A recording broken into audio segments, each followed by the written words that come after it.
Hello, everybody, and welcome to the Sandbox Saturday stream. I am Alex Florez, aka Kamisazi, joined here in voice, mind, body, and soul by Lucas is right. How are you doing, Lucas? I'm amazing. How are you? I'm doing okay. We've got a special guest here on call with us today. We've got Not Jackie Chan, aka at Jar Jar Jackie Cha on Twitter. Yeah, sorry, the N got cut out. The name isn't long enough for the N, so. Yeah, it's Twitter's dumb limits. You got to fix that, Daddy Musk. We're gonna. I was like, Daddy Musk. Is there a fourth person in the call? No. Yeah. Anyway, we're joined here by Not Jackie Chan, one of our longtime viewers. How long have you been watching us now? 2 years? Like, before the first alpha, around Halloween, before the first alpha. Okay, so wow, so well over really a year now. Long. Yeah. Woo. Okay. Well, welcome. Not Jackie Chan is here because he's an amazing, beautiful person and also a genius. So, certifiable. Might be evil. We're not sure yet. We're hoping. Fingers crossed. Hoping for the evil, is that? Yes. I need more evil geniuses in my life. Sure. All right, so we'll get to what the tutorial is in a minute here. There are a couple things that I would like to share before we get started here. Ooh, I froze Lucas for just a second there in a nice little motion blur, but it went away by itself. So, in case you haven't watched it yet, or even if you have watched it and want to watch it again, I want to watch it again. Yes, please.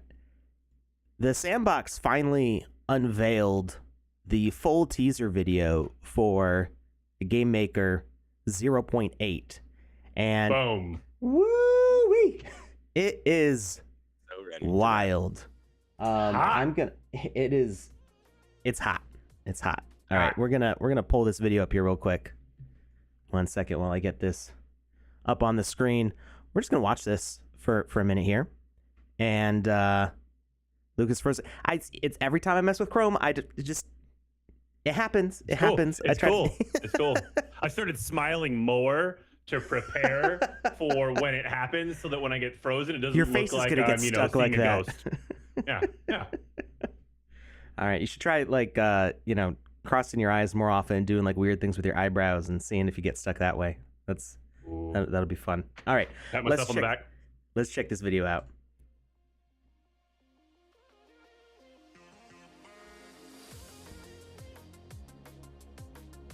The music is pumping too.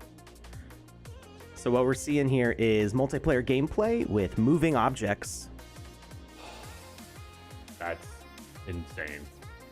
So the amount of possibilities that opens up is ridiculous. Wait, I want to rewind and catch something here. We see collect Voxelite with 110 out of 180 with a bar filling up.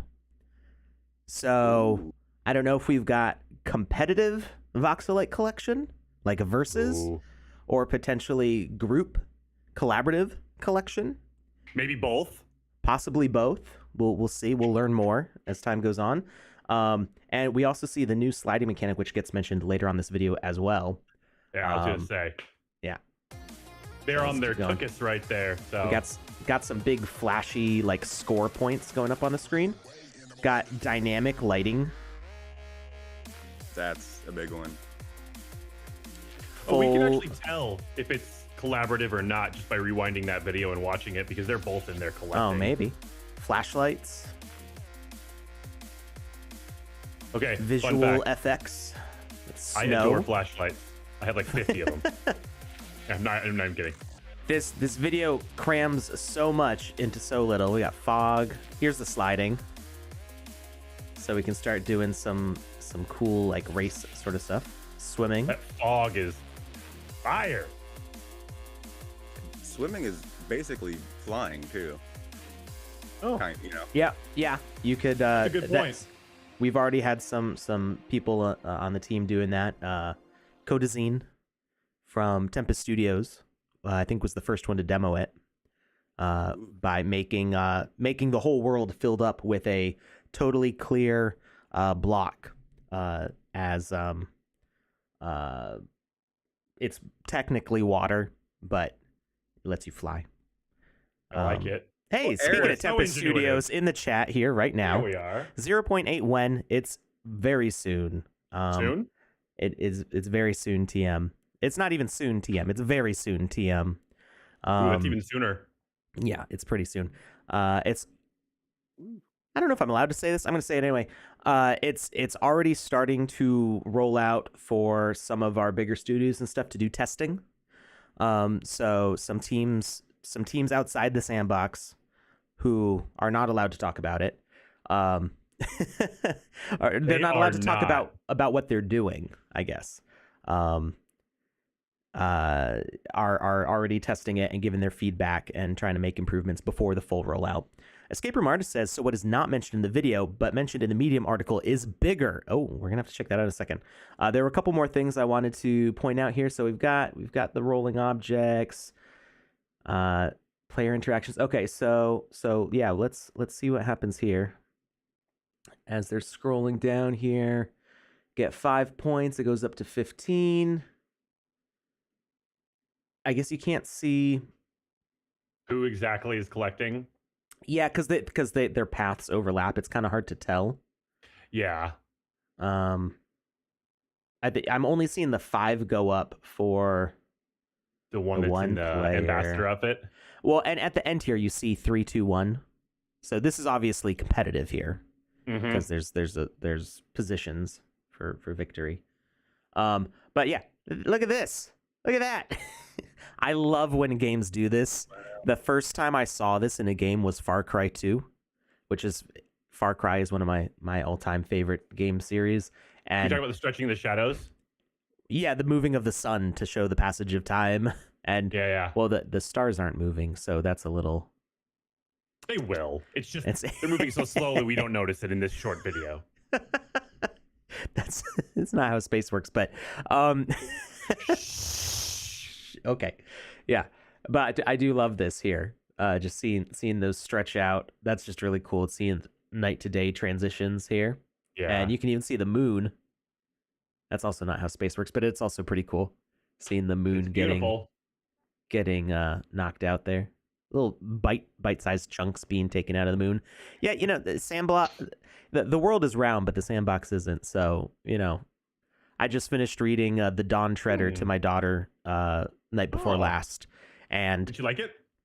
She's liked the whole Chronicles of Narnia series so far, but nice. The Dawn Treader is where you really start seeing like how weird the world is, because they talk about it actively, like, oh, we live on a round planet, and somebody in Narnia gets real ticked off and is like, wait, you live on a round planet and you didn't tell us? It's so like, what happens to the people on the other side walking upside down? And they're like, well, it doesn't really work like that.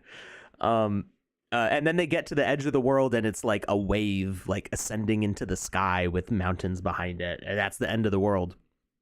It's a very interesting like perspective. But we got crazy dynamic lights going on here. We see the changing of light positions going on there.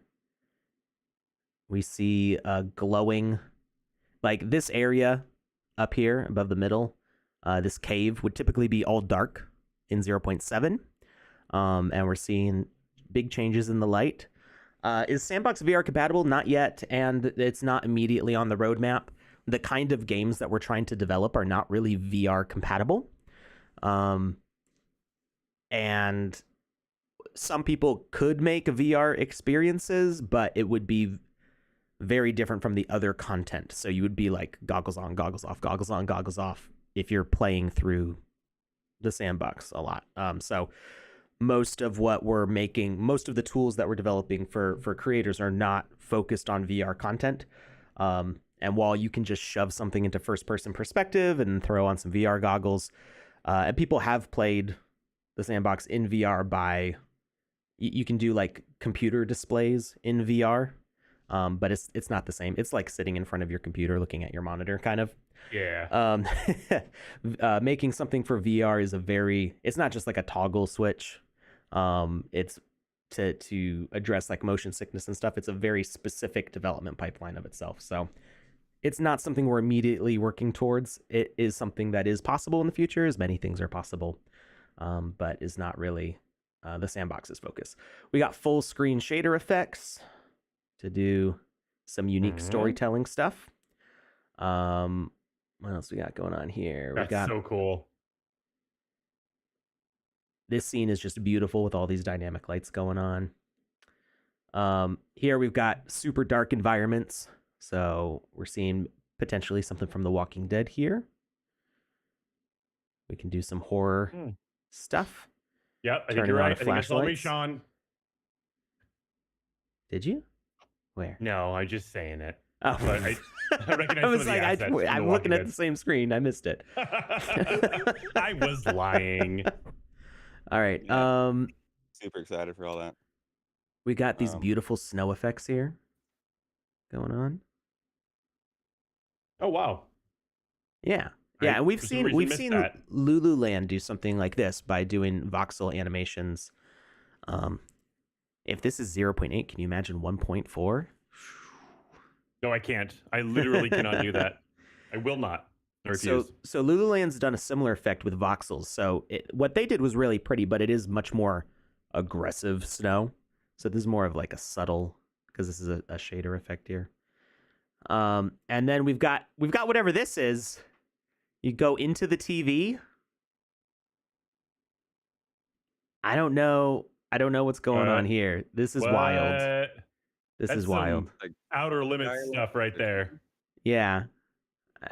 We see, so that yellow means a respawn, right? On the feet, that little flash at the bottom. So it means that they teleported the player into the TV, but what's going on here is like, yeah, I don't know what's going on there. It's wild. It's kind of like that piece you did where the guy's looking at a reflection of himself. I did. So until I paused it, I almost thought this was my avatar in the background here, but it's a guy with like a jacket and a tie. It's not an orange hoodie. No, it's not an orange hoodie. Sort of like a cardigan. Yeah. And then this is actually showing the visual effects behavior. So if you look really carefully at the text here, depending on your screen resolution, you may or not be able to read this. You see MP for multiplayer, and then visual FX. And there we go. I was having a hard time grabbing the scrubber. And you can see it with a preview from the editor. So I'm trying to see what's the difference between these things.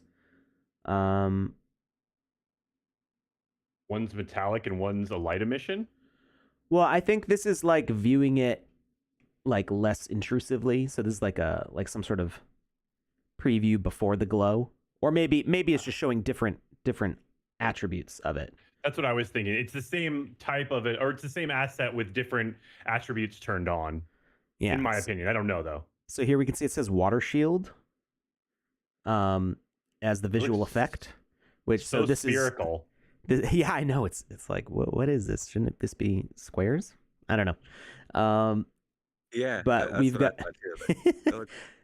I think I like it better with the glow, because without the glow, it's too obvious that it's round. With the glow, it's like it makes more sense, I think. But so we've got a VFX team who's working on these kinds of things. You can turn on with a message and turn off with a message. Offset the position.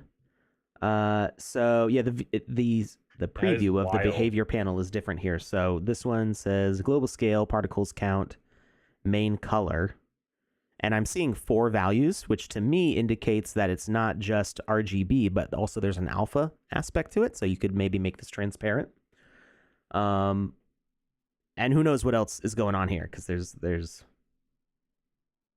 something else going on different between these two things. So we'll see what that does. So is this a round object, or is it created from voxels and just looks round? This is a VFX. This is just like a preset plop in VFX. You can have this thing. I gotcha. Everybody will have it if they have access to the game maker. Yeah. So this is the visual FX behavior, and then the effect that is selected is water shield. I know that I've seen explosions also. I imagine there's probably going to be fire and other other types of things. So there's a bunch of There's things gonna be like some this. Could be. preloaded VFX settings that people will be able to utilize for their games. That's awesome. It even has a shockwave around it. It does. See that? There's a little pop, pop, pop, Pop, pop. right. We got fog. Look at this Arctic monkey here, living his best life in this cold, foggy environment. This is beautiful. The amount of depth that this creates in the scene is crazy. Like, this just looks so good right here. Really does. I just want to live in this for a little while. Okay, for a little while. Yeah, I'll go with that. I think you meant like permanently, and I was like, I don't know. No. Some things not being squares. All squares, all the time. All squares all the time. So we've got the slide component going on there. So that's a component, meaning that I think you can just, if it's a component, I think you can just select slide on objects, meaning you could make any, just like you can make any object a ladder, you could just make any object a slide. Oh, gotcha. Very cool. I wonder what that means if you got like a swirly sort of shape. Like a McDonald's slide? Yeah. And then we've got swimming. That's going to be so much fun. That's going to really, really open up what you can do with worlds. That's going to mean a lot of, well, I don't think that this will apply retroactively. Oh, hey, this character. I don't think she ever got minted. I made this one with the little... Which one? With the orange shorts and suspenders and robot legs and robot arms. Blue diamond on their back? Yeah, she's robot legs and robot arms. I'm in. Yeah, she's like a cyborg heroine kind of character. And then video streaming as a behavior. You can put videos into, I'm guessing, into frame objects. We'll see. And you can see that you can do this multiple times. Okay, so you can just have streaming. Is it video streaming or is it live? Is it live streaming or is it like a preloaded video? It's this video stream behavior. This doesn't show anything yet, but we're gonna take a look at the Medium article and see what it tells us. Okay. So we got all these. What are you thinking, not Jackie Chan? What's the most hype thing in here for you? What's percolating in that beautiful mind of yours? Process all of it. All of it. Can't decide. All too awesome. All right, here's the Medium article. I'm gonna share this Medium article here in the chat. Thank you for deleting that. RTSP. I don't know. Maybe. A first glimpse into the Sandbox Game Maker next version, upcoming new features for fun, social, and concerts. Too long didn't read. New multiplayer gameplay features, new lighting and visual effect features, video and audio streaming, equipment and wearable support in social hubs. So we're going to start being able to show off all of our cool stuff. All those beautiful pieces of equipment we've collected. We're going to start being able to flex, pop those tags in multiplayer hubs.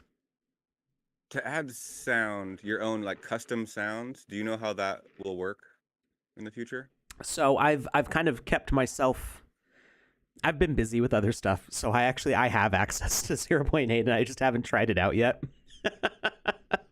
A bunch of people are like, I hate you, Alex, right now. Like, you could know, why don't you know? And it's just, I've been busy. I'm not sure how the sound works. It says video and audio streaming, so I'm guessing that you could put a link to any sound. It may not be practical to do that for sound effects because, sometimes streaming has to start, like you're sending a signal to, a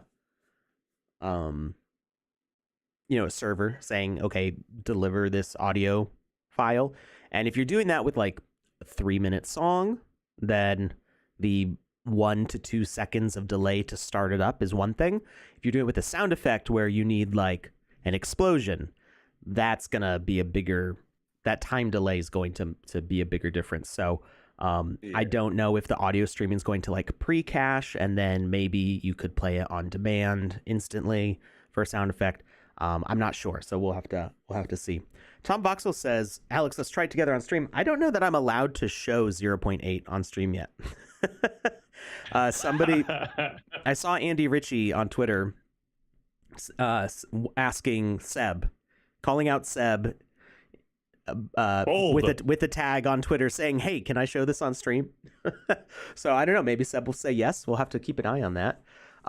There's also his word is law. Oh. I know I think Cyber Dragon asked me if he could stream it, and I was like, I don't know. Like, you know, we've shown a lot with this video, but there's still a lot that could change. And I told him to ask the project manager for 0.8 to see if what he thinks, if it's shareable or not. I know that when we were getting ready for 0.6 or 5, 0.1, something like that. 0.1. 0.1. It was a while ago. Are you sure? I am not. I was gonna say, were you even here in 0.1? I don't remember. I was not. I wasn't here till like 0.3. So that was there was a brief period where it was like we had announced a bunch of stuff and shown a bunch of stuff, but we couldn't show it yet for NDA reasons. So I don't know what the case is right now, but we'll see. Halftork says, I personally can't wait to add studio quality fart sounds to my games.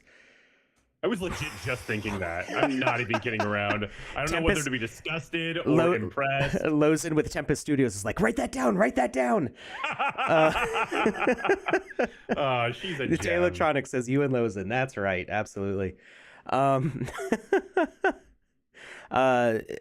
the preset bugs that disappear, the preset bug, will the preset bugs disappear with 0.8?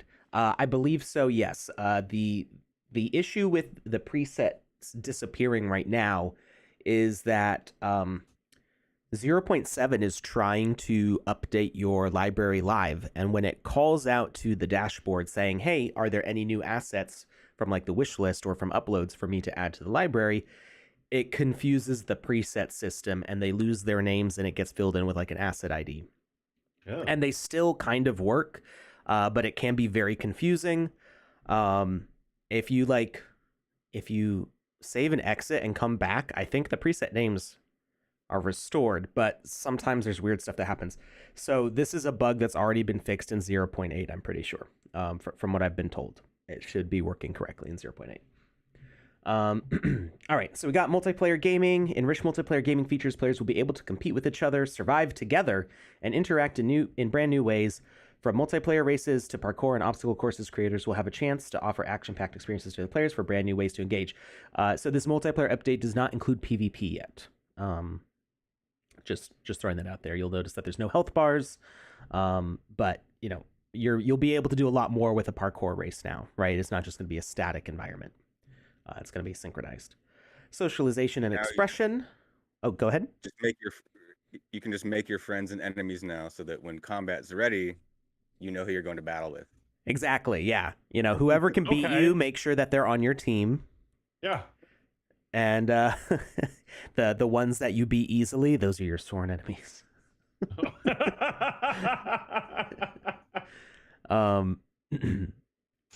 Day Electronics says, question, any plans on joystick mechanics, aka keyboard input, send messages? I don't think that's in this, but we'll have to see. All right, so what we've got with extra social stuff going on, you can see that the emote wheel is more advanced. We've got actions, general, dances, so there's going to be more options to pick here. The ability to publish any experience as a social hub in the drafts gallery will allow players to create their own social spaces in the metaverse and invite others to join them. So we're going to see that people will be able to, in 0.8, people are going to start being able to make their own social hubs without staff input to like launch it. The new emote wheel will include a variety of avatar animations for players to express themselves. The ability for users to show off their wearables and experiment in social hubs will allow for even more customization and self-expression. These features will make the metaverse more social and interactive place for players to connect and have fun. New lighting and visual effects features. This is one of the ones I'm the most excited for. The Game Maker Fund game design document that I wrote to pitch my own idea for the Game Maker Fund that ended up with me getting hired and not working on that game at all needed this dynamic lighting to work. Oh, wow. So, how long ago was that? 2 years? Yeah, it's been exactly 2 years now. I mean, give or take a few days. Like I got hired.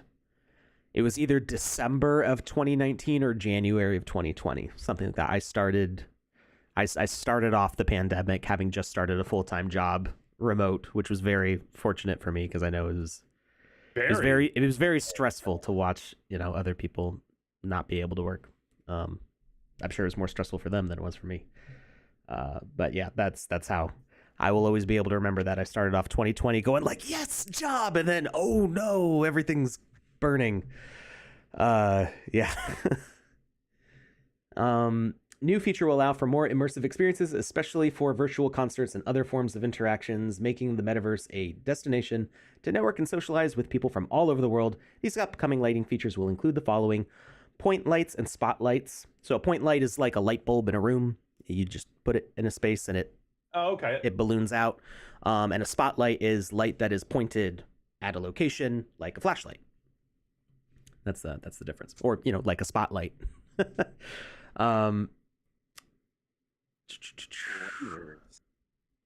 What was that? Sorry. Lasers.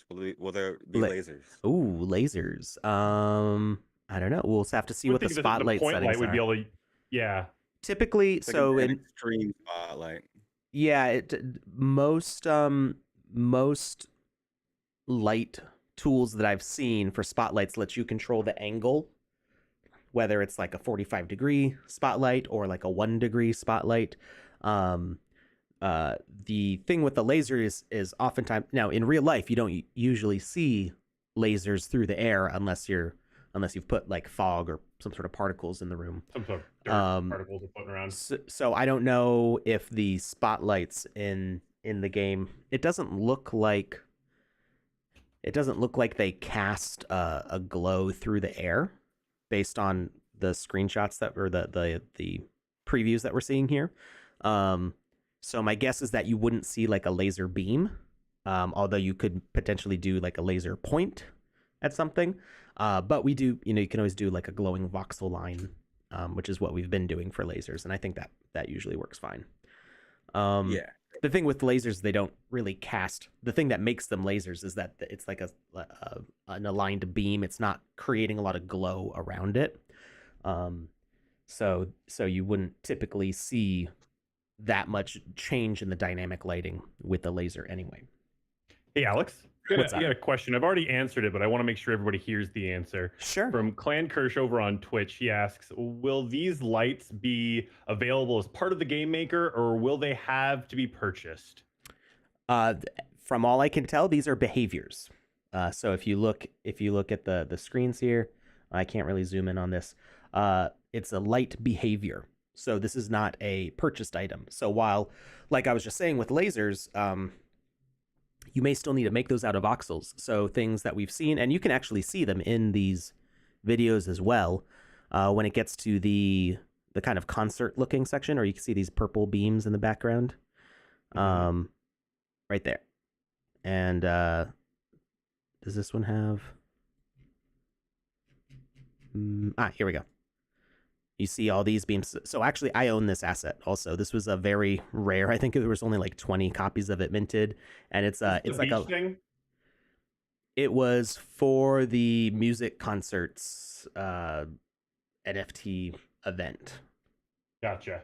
And it's like a laser lights show, and it has like 20 different animations at least, where you can select like different color patterns, and it will do all sorts of different things. And I used it in the Halloween event.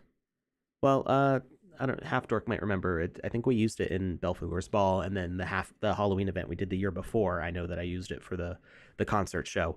So you've got like all these laser beams. So you'll still be able to do these custom animations and make NFTs out of that. But for spotlights and point lights, I think those are just a behavior, not something that you'll need to purchase.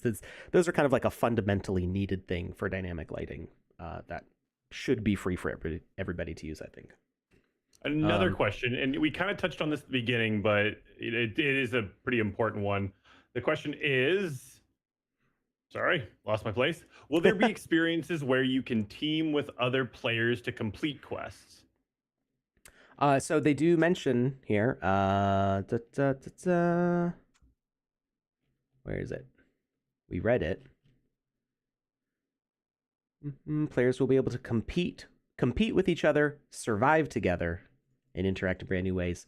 The survive together indicates to me that there are going to be collaborative or cooperative quests. Yes.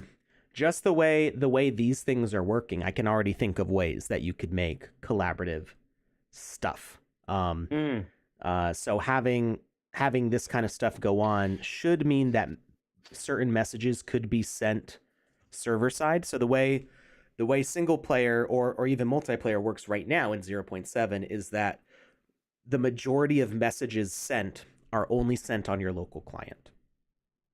Now, in Belphegor's Ball, we did something that we hadn't seen done on other experiences before, was that we made the doors open up visible to everybody. And that was done using a speaker component would see a player, and we disabled, there's a little checkbox that says like local only, or the messages, it's for the tags on, I've got the Game Maker open, like I could just show this instead of trying to explain it. So on the speaker component, if you edit, you can see message required, interact, display condition. Okay, so wait for message or detect entity. When you select detect entity, exclude tags is from network. So I asked our CTO a long time ago, like, what does is from network do? And what that does is it means that it'll look for target tag of avatar unless it's from the network, which means that if anybody else has an avatar tag, it will only work when it sees your avatar tag.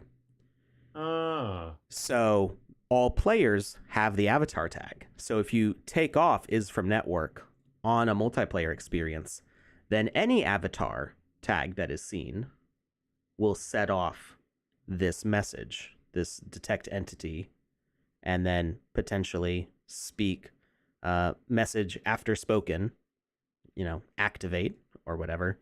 So what we did is the doors would see when an avatar was nearby and it would open. But because we removed the exclude tag of is from network, it would happen if any player was near it. So if I saw another player walk up to a door, I would see the door open. And we had to only do it to open. We didn't have it close afterwards. So eventually all of the doors would be opened up on the map, unless you just joined. If you just joined, then you would see all the doors closed, but whenever a player would walk up to that door, you would see it open. Whether they saw it open or not didn't matter. It was just the fact that you would never see a player walking through a closed door. The door would always open when there was a player next to it. So that was one thing we did. And technically, I don't know that we tested this. Technically, we could have a quest start under the same conditions. This message could be used to start a quest. So in theory, we could make an experience where all the players on the map would get a quest activated under a certain condition at the same time. So these are things that we could do right now in 0.7, which may or may not work well because it wasn't really designed for this, but it was just a thing that we figured out. 0.8, I don't think that's going away. I think they're enabling stuff to work better with that. Okay. I'm thinking like a Portal 2 multiplayer. Yes, that's like the direction I was going in. I wasn't going to use that example, but yes, absolutely. So let's say your tag, instead of avatar here, say your tag is a box or a companion cube. you could have a player pick up a cube, take it over to a thing, activate a message that would affect the quest for everybody playing. And we'll have to see exactly how this all pans out, but I am so hyped for how that's going to work. All right, back to our new features here. Just so many things to discuss. I know, yeah. Not Jackie Chan is like, we haven't even started the tutorial yet, and we're already 40 minutes into the show. We're 40 minutes in? Yeah. 40 minutes. Oh my goodness. Time flies, man. It's wonderful. I didn't expect. I was just gonna show the video and be like, "Oh, this is cool," and then somebody had to mention the Medium article, and I was like, oh, "We haven't even looked at the Medium articles." I'm wondering, like, I'm wondering. I don't remember who said that. It was a Hodl or somebody else said that. And escape room artist. Yeah. Oops, in the chat. No, it's all right. I'm wondering which point we're gonna hit, and escape room artist is gonna go. It's that one. It's that one. No, don't be sorry. We're having a grand old time. Also, did you notice the lava? Like, wait for this to loop back. I just saw this. Look at the lava. That's crazy. Well, it's not moving, or it's not. It's rippling. It's doing a kind of thing. That's not the same kind of lava that we have right now. Oh, I'm so hyped. Weather switching. Go ahead. Sorry. The lava you just mentioned that is cool. Because I was trying to make like a grass, you could walk through, but it's like a water. Oh, behavior. Sure. Yeah. But the whole surface like moves, you know. Mm-hmm. But if it would be better, it looks like that lava is, if it just stayed in place and rippled. Yeah. I'm not sure what exactly is going to define that. I have a feeling that because it looks like that, I think that we're getting rid of the scrolling along the top, and we are adding a ripple. Cool. That'll be neat.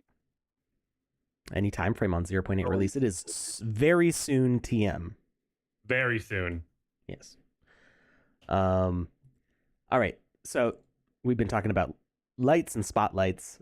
Next bullet point. And swimming and multiplayer. Weather switching behaviors that will change ambient light according to preset or customized cycles. What? So we can introduce weather systems into the game. It's a Christmas miracle. We're going to have a white Christmas, and then it's going to be a rainy Christmas, and then there's going to be a lightning Christmas, and then there's going to be like a heat wave Christmas, and then who knows what? Windy Christmas? Meteor shower Christmas? I don't know. I don't know what all the weather. I don't know what all the weather systems are. So we'll have to see. You got it all. And when you said meteor shower, that was literally the last of it. Oh, okay. Ooh, we forgot acid rain.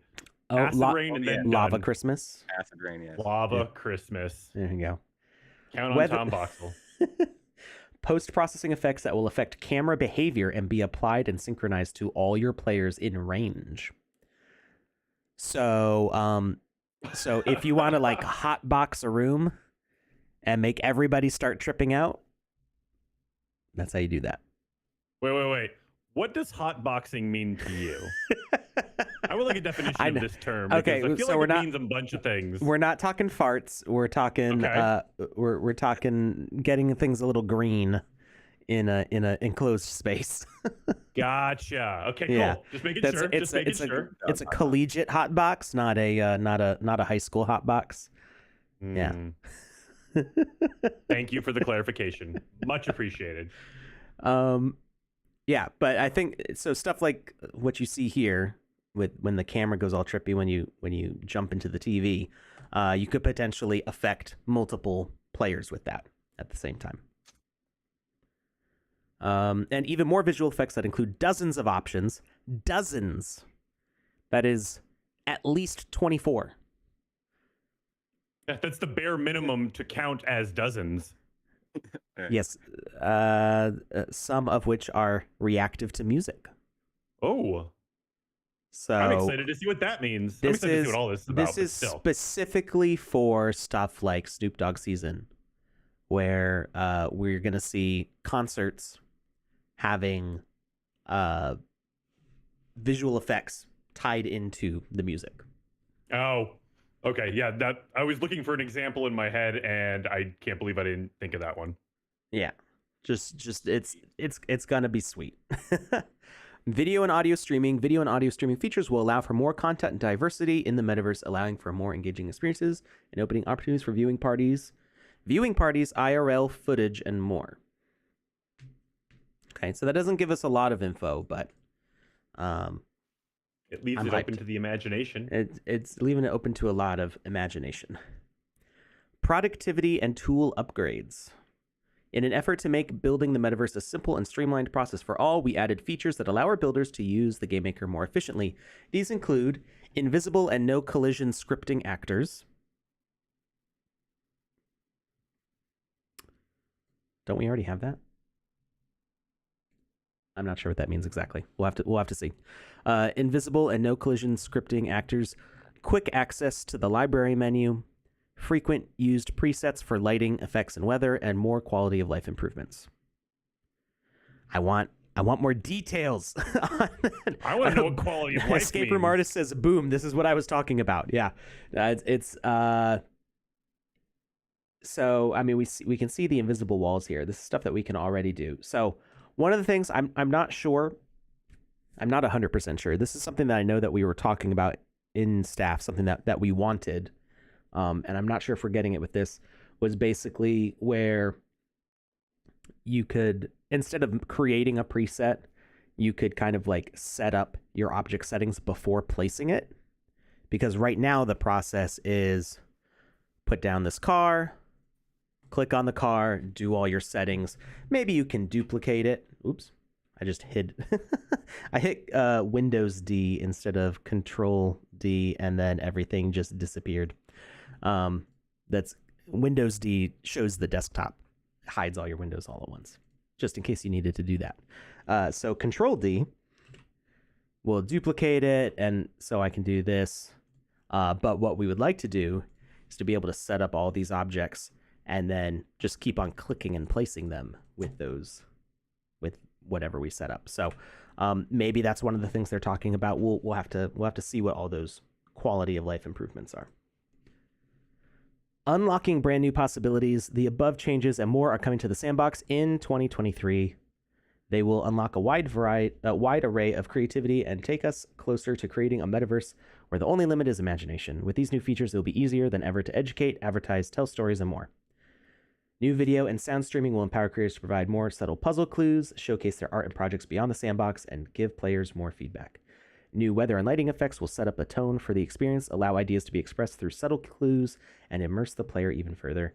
New multiplayer features will also open new possibilities for players to interact with each other in the sandbox and will foster cooperation, competition, and collaboration problem solving to continue making the metaverse a more inclusive place.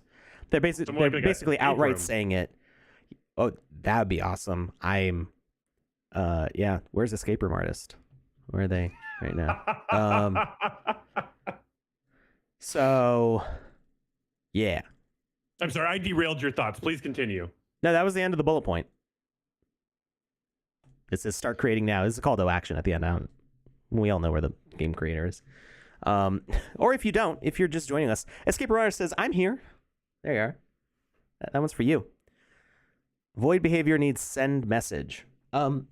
So void behavior would be cool to send a message when it voids something, but you can also send messages from when an item dies, and I think we're actually going to be talking about this in a few minutes. When an object is voided, it counts as a death, and will actually you can send a message on death of that object. So that is one thing that you can do. Is that true? Is that true? I'm not sure. Uh-oh. I don't. I skipped ahead into like the middle of the tutorial, assuming that it was done a certain way, but I could be wrong. And this is called the learning process. It's beautiful. Let's try it. So we're gonna say that this is a void. Impromptu tutorial. Into the tutorial. Okay, no, it's an impromptu tutorial. Got it. This is totally unprepared. This is me trying to see if I'm right or if I'm just saying stuff. Okay. I just say so stuff all the time, so I'm the expert there. Please don't get in my territory. Some will stick once in a while. Just keep All right. saying stuff, and eventually, If I say it with enough confidence, people believe me.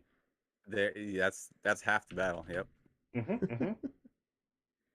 All right. So this car is going to move into this car's void space. And this is set on start to destroy So aggressive. all except from list. So it'll destroy the car when it moves close enough. And that's all we need for the void behavior. This one, we're going to add a health component. Edit logic. Death event, it is destroyed.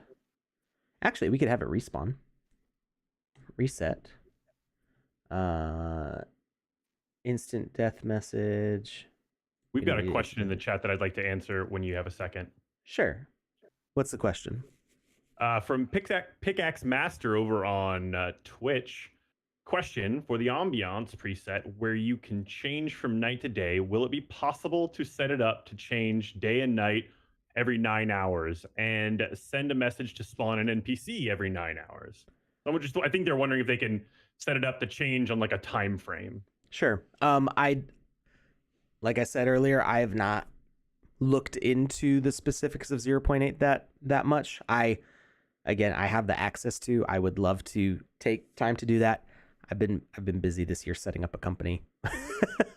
I've been a little preoccupied. So how dare you? So I guess we can announce this. Little announcement. We're gonna do a big announcement on Twitter, but little announcement for people. The council just got signed with a contract with the Sandbox this week. We've officially hired Panda, Half Dork, Conrad, Julia, my brother who nobody here knows, Sam, Joe and I. Well, Joe and I we're the owners, so like we don't count us as hires. Yes, you do. You count. And we're gonna be doing cool stuff in 2023. That's why it's the year of the Wizzy. So I like it. Yeah. There will be more details coming about that, but I've been very busy this year. For the past 6 months, we've been. It was June. It was while we were in New York City for NFT NYC that our LLC got officially created. Joe and I signed the paperwork in New York, and did we sign it in New York? You did. So. Fun fact, because I actually banged on your door a whole bunch when you were in a meeting with your lawyer. Yeah. And I keep walking into the room like, hey. And Julia was like, hey, Alex is in the middle of a really important meeting. Please not be yourself for like 3 minutes.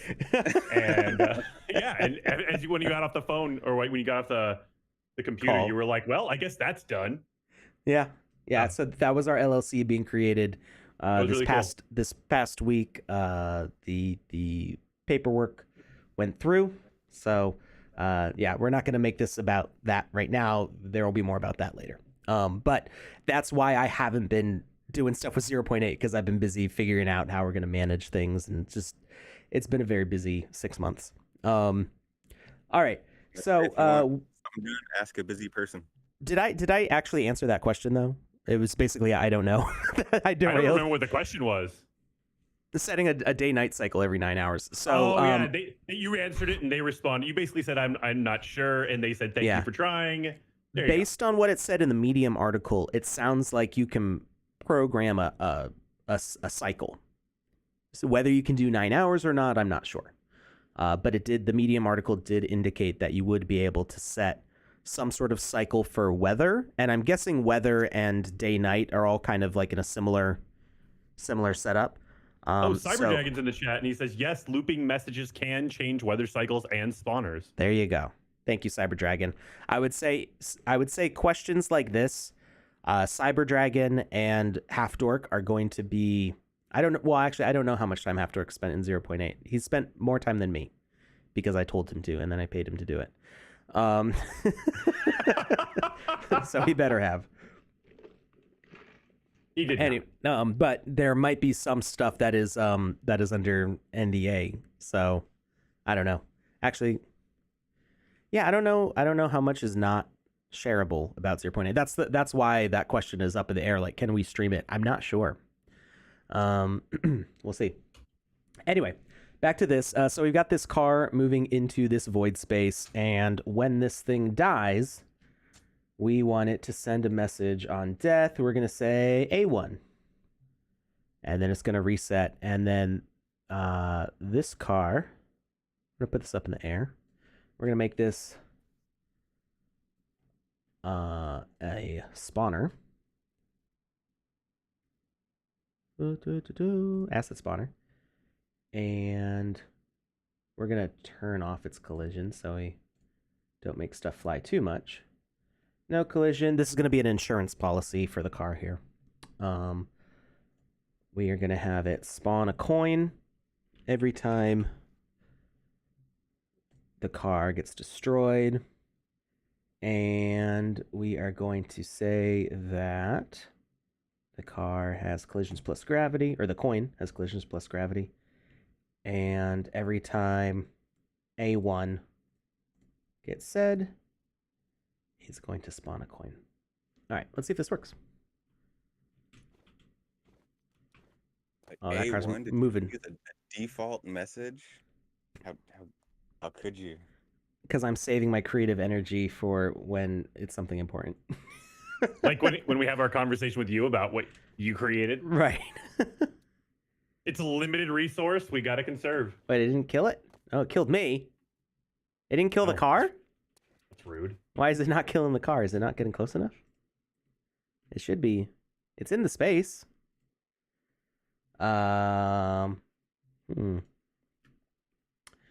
Blocks destruction. I was having like certain Don't destroy. Certain assets wouldn't void for some reason. That's weird. I'm not sure. It's very weird. I don't know if I was just doing something wrong or whatever, but I highly doubt that. I don't know. I've pretty much It used to void. I do things wrong until something right happens. I know exactly what you mean. Okay, we're going to have this void specifically. Only destroy from list.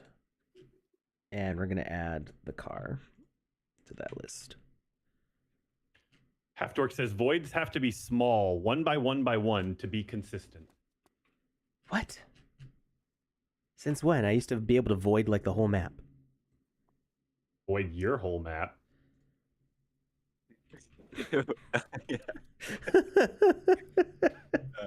I don't think that's supposed to be the case, but... While Alex is figuring this out, I'm going to drop the giveaway link in the chat.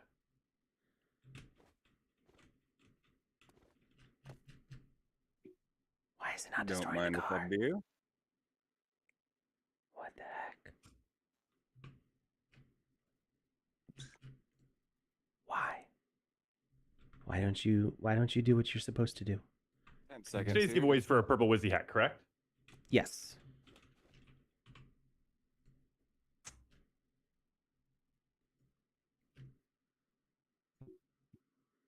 Only destroy from list on start. Blue car. This isn't a complicated thing. Cyber Dragon says, I avoid the void. Why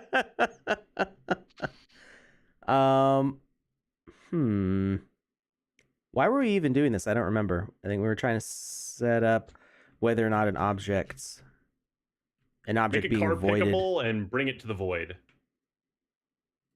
Okay. Try that. Is the void on the start game or via message? Try on activate message and push a button to activate. We could try that too.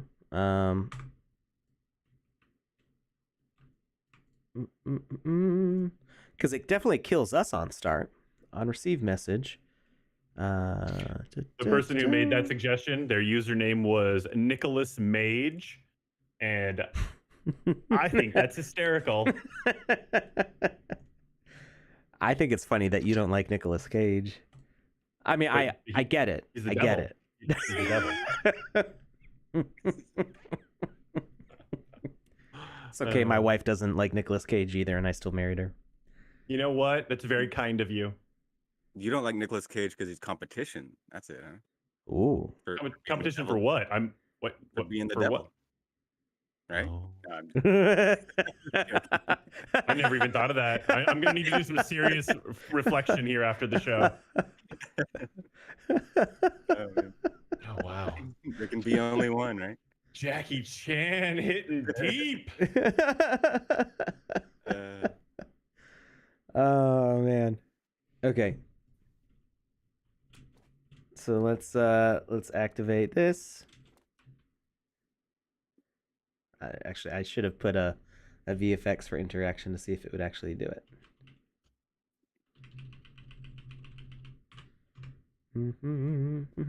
All right, we're not gonna worry about that. We're going to on start, and we're gonna try this with the pickable component, and I'm not gonna move it.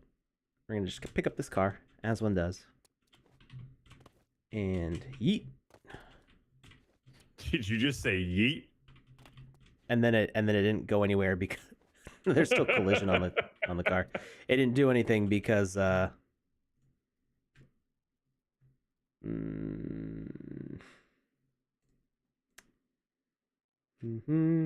not liking the void either. I thought void. Well, okay, so maybe we're making this overly complicated because I know that the void will kill the player, and we can just have a tag on the player's death, or a message on the player's death. And so, Yeah, you can pretty much soft lock yourself with void, huh? Or like if you void over your spawn point, yeah, just constantly dying.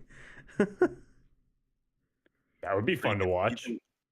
Or you can have a predator like eat you, and you're just gone.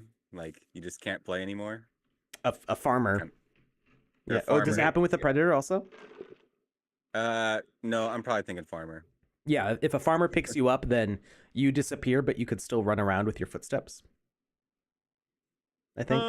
But the camera's like locked in the same position. It's very weird, and you have to like restart the whole thing. Yeah, don't make yourself pickable by the farmer. I mean, you can if you want it to follow you around, but you need to make its pick rate 0, or else it will it will take your soul. Or at least your body, maybe leave your soul. Wow, I don't know which is worse. Wait, I do know which is worse. Never mind. All right. Okay, so we've got this void on, and we are going to go to the controller, components, health component, message sent on death, A1, and then that should work. So we should be seeing a coin spawn. Oh, maybe it just doesn't like the A1. We are dying. I like A1. Yeah, me too. Steak sauce. Well, I like my steak cooked properly instead. Well, Alex just told us how much better than us he is. I'm not saying I cook the steak better. The one time I tried cooking steak, it was okay. Really? You seem to be quite the efficient chef. Oh, I just don't have any experience cooking steak. On the radiator for about 10 minutes. I'll cook chicken all day long. It's the inside of the steak was okay. The outside was a little bit overcooked. I cooked it too fast, I think. Because I got that pan ripping hot, and then did not flip it quick enough. As we often do. Yeah, but it's an experience thing. I'm experienced cooking a lot of other things. I'm just not experienced cooking steak. It's one of those things that I would have to invest the time to learn. And I don't know. I like just if you cook chicken all day long, it will be dry. That is not what I meant. But I see what you did there, Main Glow. It's true. Oh man, let's see. Which one did I select? Oh, cage. That's what I selected. Message sent on death. sent to tags. Oh, maybe I need to send it to a specific tag. We'll put A1 for that. And then A1. All right. So now if I die, there it goes. Did it work? It worked. So what was the final? Let's go from beginning to end on the final process to get that to work. So the goal was, will dying from a void make a message be sent? And it does for the player. I was having difficulty getting another object to die from the void. So let's try that again. We're going to put no behavior, health component. We're going to say death event. Maybe let's destroy it. Let's see what happens if it just destroys. Is the void voiding itself? No. Okay. The answer to your question, Mr. Pizza Man, is no. I'm not entirely sure what the question means. That was the question. Oh, yeah. If the void voids itself, I don't either. I have the no void idea. is the void is still there. Okay, cage, and we need to make this pickable and yeetable. Oops, wrong button. Collisions plus gravity. Okay, so now we can grab this deer. I never realized how big the deer is. You mean in comparison to that car right there? Or the character that I'm using to pick it up. Like, a deer is about my height, I think. Maybe Most shorter. of us have seen Game of Thrones. They have giant elks that they ride. And in Lord of the Rings, they do that there. They drive around on those giant elks, which is stunningly beautiful. So maybe this is just, a paramour to one of those. Reindeer big, right? Oh, yeah, reindeer are bigger. I'm talking about regular deer. Did you know reindeer have 4 toes on each foot? They have 2 dew claws pointing back and 2 hooves pointing forward. It's to give them purchase when they're. Never mind. I killed the deer, but it only spawned 1 coin. Is there? Oh, did I not send the send to tag? Cage sent to tag. I didn't send the send to tag. That's why. Was capitalization important? Did I have caps lock on? I do have caps lock on. I did it too fast, and Yes. I did it really fast, and I was like, wait, that's a capital. Okay. All right, we're going to sneak this deer in until it blows up. Okay, it died. Yep, it does work. Haha, I was right. Hey, nice. So voiding an object, you just got to make sure that the object is sending a message on death. So message sent on death is whatever message activates the spawner or whatever you want to. It could be a quest, it could be whatever. And it has to send to a tag. Actually, for activating quests, it doesn't have to send to a tag because you can't have a tag on quests. But let's check that out. So I don't know if this changes what you're about to tell us, not Jackie Chan, but maybe that can tie in. We'll see. Unlock quest, auto unlock, auto launch requires cage, and I don't think you need the tag to get this to work because it listens to all the messages. Where's cage? There it is. Alphabetical order. Quest type counter. Blah blah blah blah. Okay. And we're going to turn off the tag and see if this still works. Oh, we both died. Okay, it did not activate the quest. So you might have to activate. Sometimes messages will not just go right to everything, so I probably have to activate a message broadcaster, which will. We're just going to put a cake here. Yes, sometimes you need like a middleman to send messages around. I call them relays.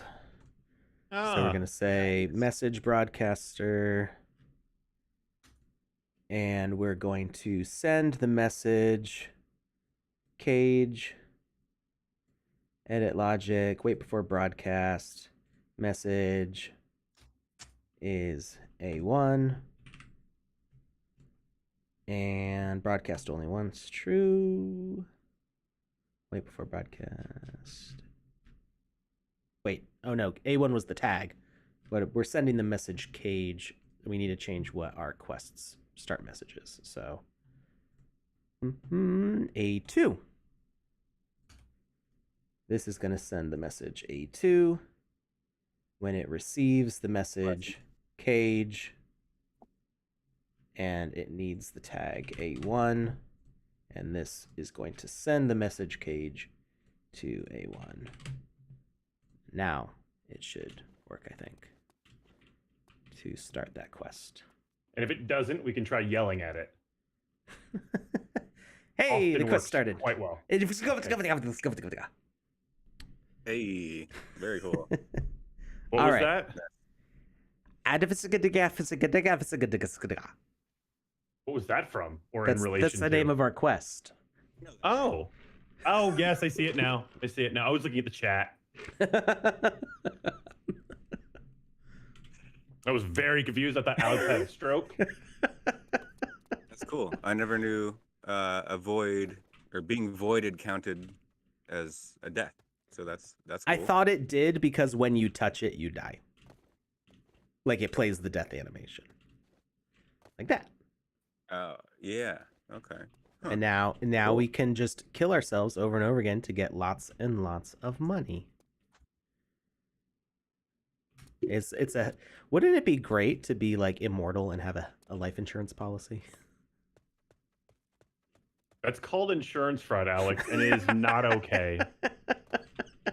Follow up unrelated point. That Vampires would be don't care about about your insurance fraud. they really don't. That's why people won't give insurance to them. A fact. Thanks, Lucas. But I've already filled out the form. Thank you. Okay, cool. Just making sure. Yeah. All right.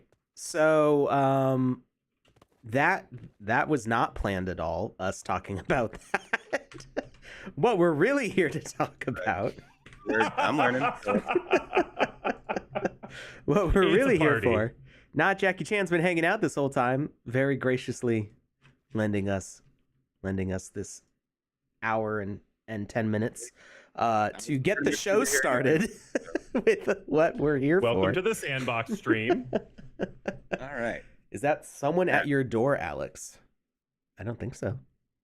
But the stream hasn't started yet, right? We're still just, this is like Is still somebody- a pre-stream, right? This is the warm up. Is somebody Yeah, behind yeah. me? Is somebody knocking? I didn't hear anything. I don't know. Maybe it was a joke. Maybe. Am I supposed to run away? I don't know. Anyway, not Jackie Chan figured out something pretty cool. Should we play that video? I think we should. It's, oh, okay. Do you want us to? Yeah, totally. Yep. Okay. All right. Let me find We'll it real be quick. in there probably in a second anyways, but We're gonna try to redo what we see in the video. Besmir, what's up? Stanley Wilson, what's up? ARS, what's up? Play Game for Fun, what's up? Adam Molecule, the Sandbox Gaming Videos, Mr. Pizza Man, Cyber Dragon, everybody in chat. I just want to say what's up. Thank you for being amazing, and Aw. every creator. It's like I feel I've been so inspired by all the creators in Sandbox, and I would not be here without all your videos, inspiration, all that. It's been amazing. So thank you. This is great. If you should be following not Jackie Chan.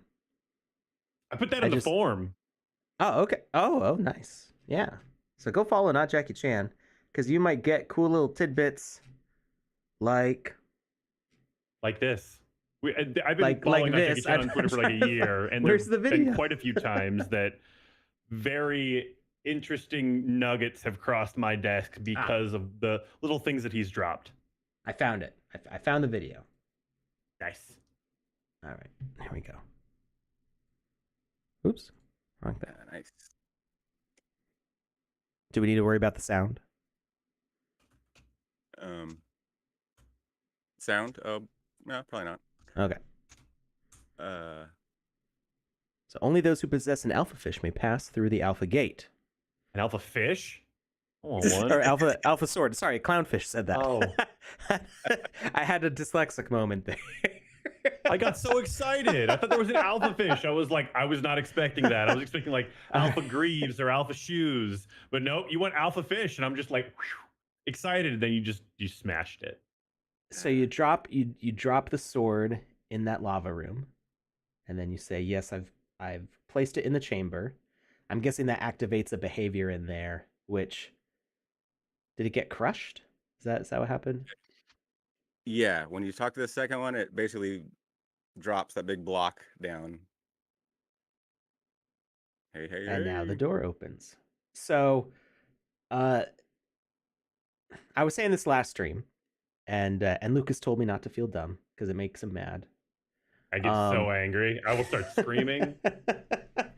So, people have asked me so many times before, how do you make a door or an area or a quest in an experience be gated by ownership of an NFT? And I always said, like, well, we have a feature for publishing your game. When you publish a game, like we did in Alpha Season 1, you had to have the Alpha Pass in order to play most of those games.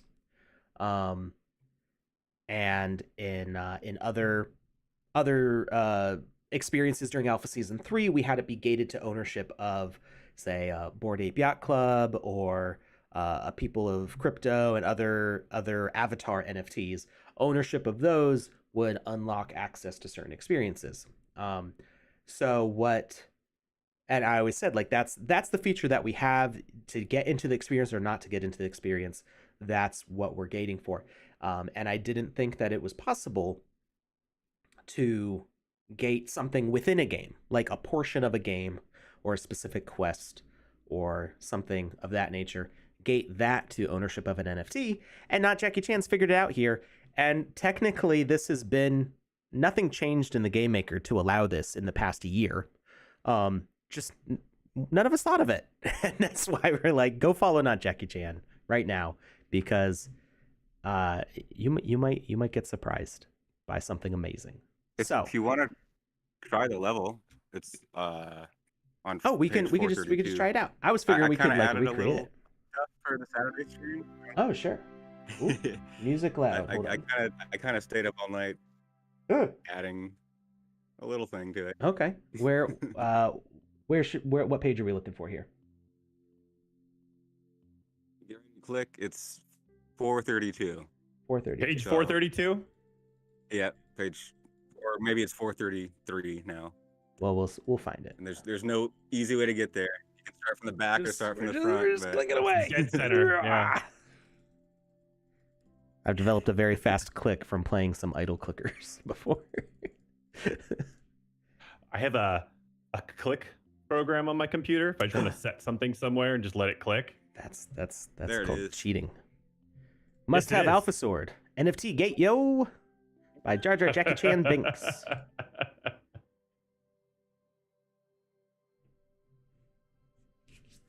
Force the Sandbox to add search system in Game Maker. So we don't need to force anything on anybody. Trap Edition, it is being worked on. I don't think that we're going to see the search in the first iteration of 0.8 that goes public. I'm not sure on that one. But what I do know, and I think I've mentioned this on stream before, is that now when you publish games to the gallery in 0.8, you can already go to your inventory on the dashboard and you can find your experience in your inventory when you publish it. You should be able to get that URL and share that to people, and it will open it up in 0.8. This is after 0.8 rolls out for everybody. You should be able to just say, hey, try out my game, and put the link in your tweet or your YouTube description or whatever. And when people click on that, it will open the Game Maker 0.8 and let people play that there. Nice. All right, so we're just flexing here with some snoop passes, some dancing chess pieces here, alpha passes. You can talk to both those passes. They say, Oh, we can. I just say hello, and well, Snoop says that. Come on, nephew. You knew I was gonna work my way into this experience somehow. It's true. I did know. What's up, Sand Fam? Not Jackie Chan here, just saying thank you all for the inspiration and amazing times and many more to come. And I can't wait to hear some Razul Nobody fire tracks in game. That is our content creator of 2022 there. Any beans on the Snoop verse? Any beans on the Snoop verse? It is going to be awesome. That's a serious bean right there. That's all I got. All right. Walk out to the platform ahead. Place your alpha sword on the surface of the lava. Don't fall in the lava. After you do this, talk to 2 fish. You can fall in the lava if you want. What does 3 fish do? Let's see. We can fall in the lava? Are you recommending we fall in the lava? Yeah, try it out. Go fall in the lava real quick. Whoa. Hello, spider. Did we... I okay. made that spider guy. Rude. All right. That's all. All right. So we're going to try dropping our alpha sword here. If I can find it. Oh, there we go. That wasn't too bad.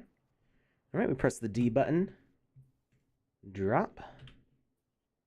Okay. Ooh, nice placement. It's like random when you drop it. That's why it's such a big room, because yeah, if you okay. I was wondering why it wasn't like a pedestal or something, so that makes sense. Yeah, because when you drop, it does it in like a random circle around you. So if I drop a whole bunch of items, you can actually make like a messy circle of things. And they kind of just... like what my living room looks like. Just stuff in a big circle. Oh, I thought you were saying like there's gonna be beans all over your living room too. Beans? You're supposed to pour the beans into a bowl. Don't tell me how to live my life. Just rude. Just watching to the couch like squish, squish, squish. Just making some refritos on the carpet. Drink those cans. They have like a tab and everything. You just crack it open and right, chug it back. Just taking bean shots. Gotta get your protein somehow. Man. Yeah. All right, fish 2 or 2 fish. Have you placed your alpha sword in the center of the chamber? Yes. Squish. Oh, we can't get back. This is now sealed. What does fish 3 do? Fish potentially cheat if you could go back in there and... Oh, I love that. Steal it back. So it removes the bridge walkway, and it drops a visual reminder in the way saying, okay, this is closed off. And so now the gate has opened. Oh, what was this? Oh, there's an elevator? And there is a quest you can do in here. Okay. Oh, unless you have treasure. I don't have treasure, but... We all have treasure. You can still, go up there. You can talk to... Conrad. Please, the boat ghost squid thing down there won't let me have any gold. Do you mind bringing it up here for me? I only need a little more.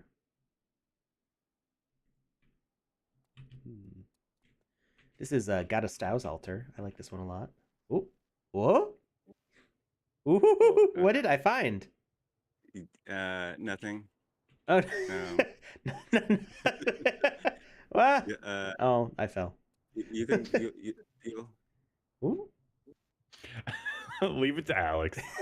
I wasn't even trying. Oh man, your spidey sense is just impressive. That's the thing. It's totally it's not even instinctual. I don't know I'm doing it. It just happens. It's less of a it's less of an instinct and more of just blind luck. Spider-Man bug detective. Thank you. So yeah, there's 3. Oh, one of the chess horses says that there's 3 treasures to find. Chest horses? Where are those? It's in the beginning level. He just says this level is just like a testing ground, but there's 3 treasures you can find. Oh, okay.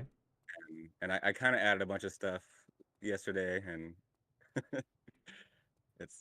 there's a quest that you can talk to people and Oh, hey, you made this, right? This apple core Yes, I peeler. did.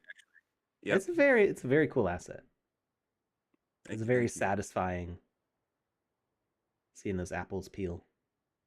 That's And awesome. I'm not even a big apple person, but I'm like, sure. Sketchy talking pumpkin. There's a secret door in that bamboo patch. That's so cool. Ooh. Do we have to interact to open it? Oh, wait. Nope. Ah! Whoa! Treasure. Wait, is this? Can we take this to Yeah, fun right now? it's only supposed to spawn one treasure, but the trigger is actually one of the fish at the beginning that spawns it in. I probably talked to it I too was many having times. trouble. It wouldn't. Well, you'll see later, but there's a reason I had to make it a spawned asset instead of just a regular asset. Okay. Okay, that's one treasure. There's two more. I can tell you if you want, or you can mess around. The other chest piece also tells you. You know me too well. the other chest piece tells you that poster, that trippy rabbit, yeah, frame is climbable and pickable. that is that is the way to exploits. Where are we supposed to take this?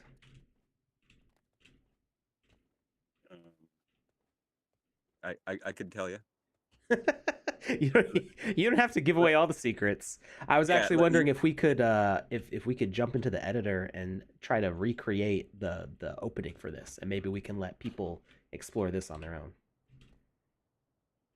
Okay, maybe okay. I can wait if I can get up here. Show off. Sure. Okay. Grab the poster and bring it over to the bamboo place. The bamboo, and you can climb up there. There you go. Ooh. Oh no, I knocked it over. Uh-oh, is that gonna... You can pick it. You gotta pick him up by like his sweater. You can't really see. There we go. You gotta manhandle him. I gotta find a spot where I can tilt it back. That lever resets the poster too. Oh, okay. I was wondering what that did. There we go. Cool. Yeah, I really kind of want to show you what happened. Then show him. Tell us. Yeah, you gotta get the 3 treasures. You're about to get the second. Okay. I like the piece that you're using as the elevator, that little mechanical aspect to it. Are these dice? Yeah, grab one of those dice. Okay. And just kind of throw it on the ground. And then go talk to that squirrel. Like just knock one on the ground. There we go. That'll be good. Did it disappear or was that just the distance? LOD? Yeah, just the distance. Oh, okay. Interesting. I've never seen an object disappear like that. All right. Talk to the squirrel. Hi. You look as if you're seeking wisdom from a squirrel. Perhaps you should search within yourself, because I have no idea what's going on. Now just drop straight down on the, like where the squirrel is, on top of that black box. Drop down on there. Okay, this is where I was gonna try to climb up from the poster. I was gonna try to rotate it on top of its little platform and ladder up here. Do we collect this? Okay, cool. Yep. And you can go talk to that. I made that music thing too. You could look at that if you want. Anyways, okay, now you have that. Oh, nice. We got some music going on now.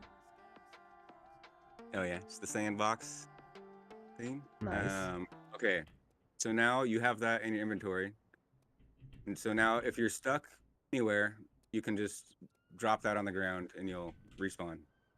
Okay, so I go here.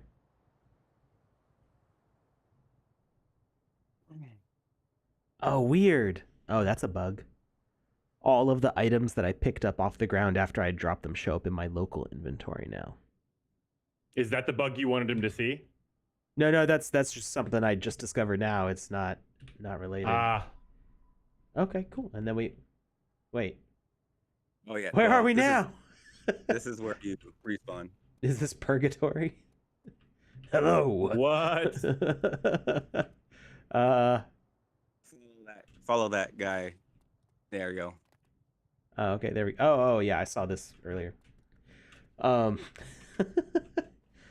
Okay, cool. So what we're doing with that wait, okay. is this? What is this? I just saw something fall. Mhm. What is that? Oh, that was my Easter rabbit, dude. Oh, from over here. He's throwing eggs. That is a swole looking rabbit. Like, have you ever seen how jacked kangaroos get? They do. It's Yeah. terrifying. This is like a kangaroo rabbit. Yeah, he's like an army rabbit, I guess. So how about we Okay, jump Rise into of the the editor Guardians. and we can talk about how to create these. Oh, go ahead. Please. Go I ahead. I just want you to finish this quest. It's very close. Okay. Talk to the squid dude. The squid dude. Like in the middle. Over here. The boat. Yeah, that guy. Okay. All right. This guy. Yeah. Ooh. Tell me a story. It's the long one that's the correct one. You close your eyes and begin to think, digging deep. You feel strangely compelled to entertain this being. You are desperate to tell the greatest story you can. After a minute, your eyes shoot open, and you proceed. Ah, nice, incredible. I will never judge a candy by its wrapper. Thank you, friend. Here, we'll have some treasure. You can never judge a candy by its wrapper. That sounds intimidating. Like, am I candy and the wrapper is my skin? Like, what? That's a great question. It's a very eldritch thing to be told. All right, join. Okay, now carry all the gold up to Conrad. Oh, okay. Wait for me, elevator, now! Oh, I can climb this. I don't need no elevators. Yes! Let's see. Is there one more? Yeah, you have to get the dice that you knocked down earlier. Oh, okay. That should be over here, I think. Bring it towards the wall of water, like by that dragon head. Yeah, right between just go into the water wall, and it's along the water wall. There you go. And give it to that guy. I feel like we're skipping all the things that tell us that we're supposed to do this. Yeah, I mean, they tell you to do all this, but this is So just pretend that you ran around and tour. figured all this out, and now finally you've brought the final treasure, and you're bringing it up. So Razul tells us never judge by the wrapper, and I say we did judge the wrapper, and we found he was winning. I thought you were gonna zig and you zagged. Mad Condad, what have I unleashed? Oh no! This music is sick. Is this from the Christmas update? It's Dead Mouse. It might be. It's a Dead Mouse. Oh, okay. I don't think we were supposed to enable that for creators, but oh well. Oh no! I just got smacked to death. And you can defeat him.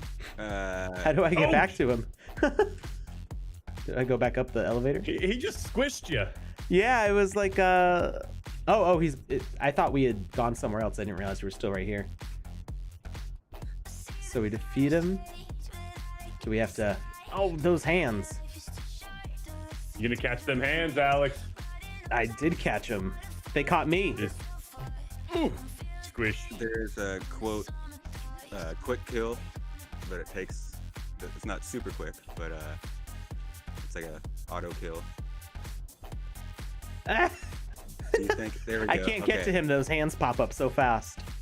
Yeah. It's like the boss in Star Fox. Yeah. It's funny. Even I was playing it, and I was like forgetting. I was like not blocking because I was just like, "There's no way I can block this guy," but you can block. Oh, you can use the block. Yeah, or parry. Yeah. So. Okay. All right. I know. So Even when I was playing, and... I was like, "Oh, I'm just trying to run." Woo! Yeah. What? I still died. Oh yeah, timing is a little needs a little adjustment. Okay. Do a barrel roll. Maybe Into the hands. Oh, Star Fox reference. Got it. Never mind. There is a switch there. Yes, it's a Star Fox reference. It took me a second to pick up on that. Oh, it worked. So if you can run up to him, block one attack, and then just his range is like he can detect. You have to be up to his face to detect you, but he can attack from far away. Because he slaps and it's a shockwave that comes out of it and hits you. Okay. Just like the Hulk. It makes perfect sense. All right. Block and block now. Hey, I did it. And then now run up to him. No. Oh. Oof. Okay. Okay. Nice. And then I jump on the ladder here. Yes. Yep. I can see the switch from. No. Oh wow. So you gotta wait till you see the flash on your body, because that means that you successfully blocked. This is like awesome and horrifying.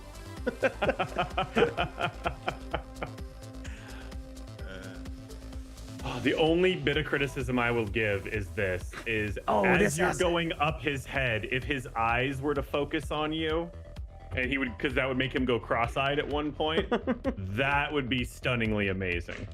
You can do that. It's not they already. would just, you just need to make the eyeballs separate assets and make them children assets, and then have them point towards the avatar. It would also mean the eyes roll back inside of his head, which would be also amazing. Yeah. There's no downside to this. But yeah, that thing will just you can stand on his head, and if you it's funny, it's just a random thing, but like only your first attack will hit. I noticed. Yeah. Okay. So you just kind of have to keep pressing 1 1 1. But We're gonna do some extra damage here. We're gonna. Oh wait, I got some newer stuff. Where is it? I haven't finished this set yet. Somebody else, but I'm gonna have to like save up an ETH to get one of these pieces that sold out. But I got these.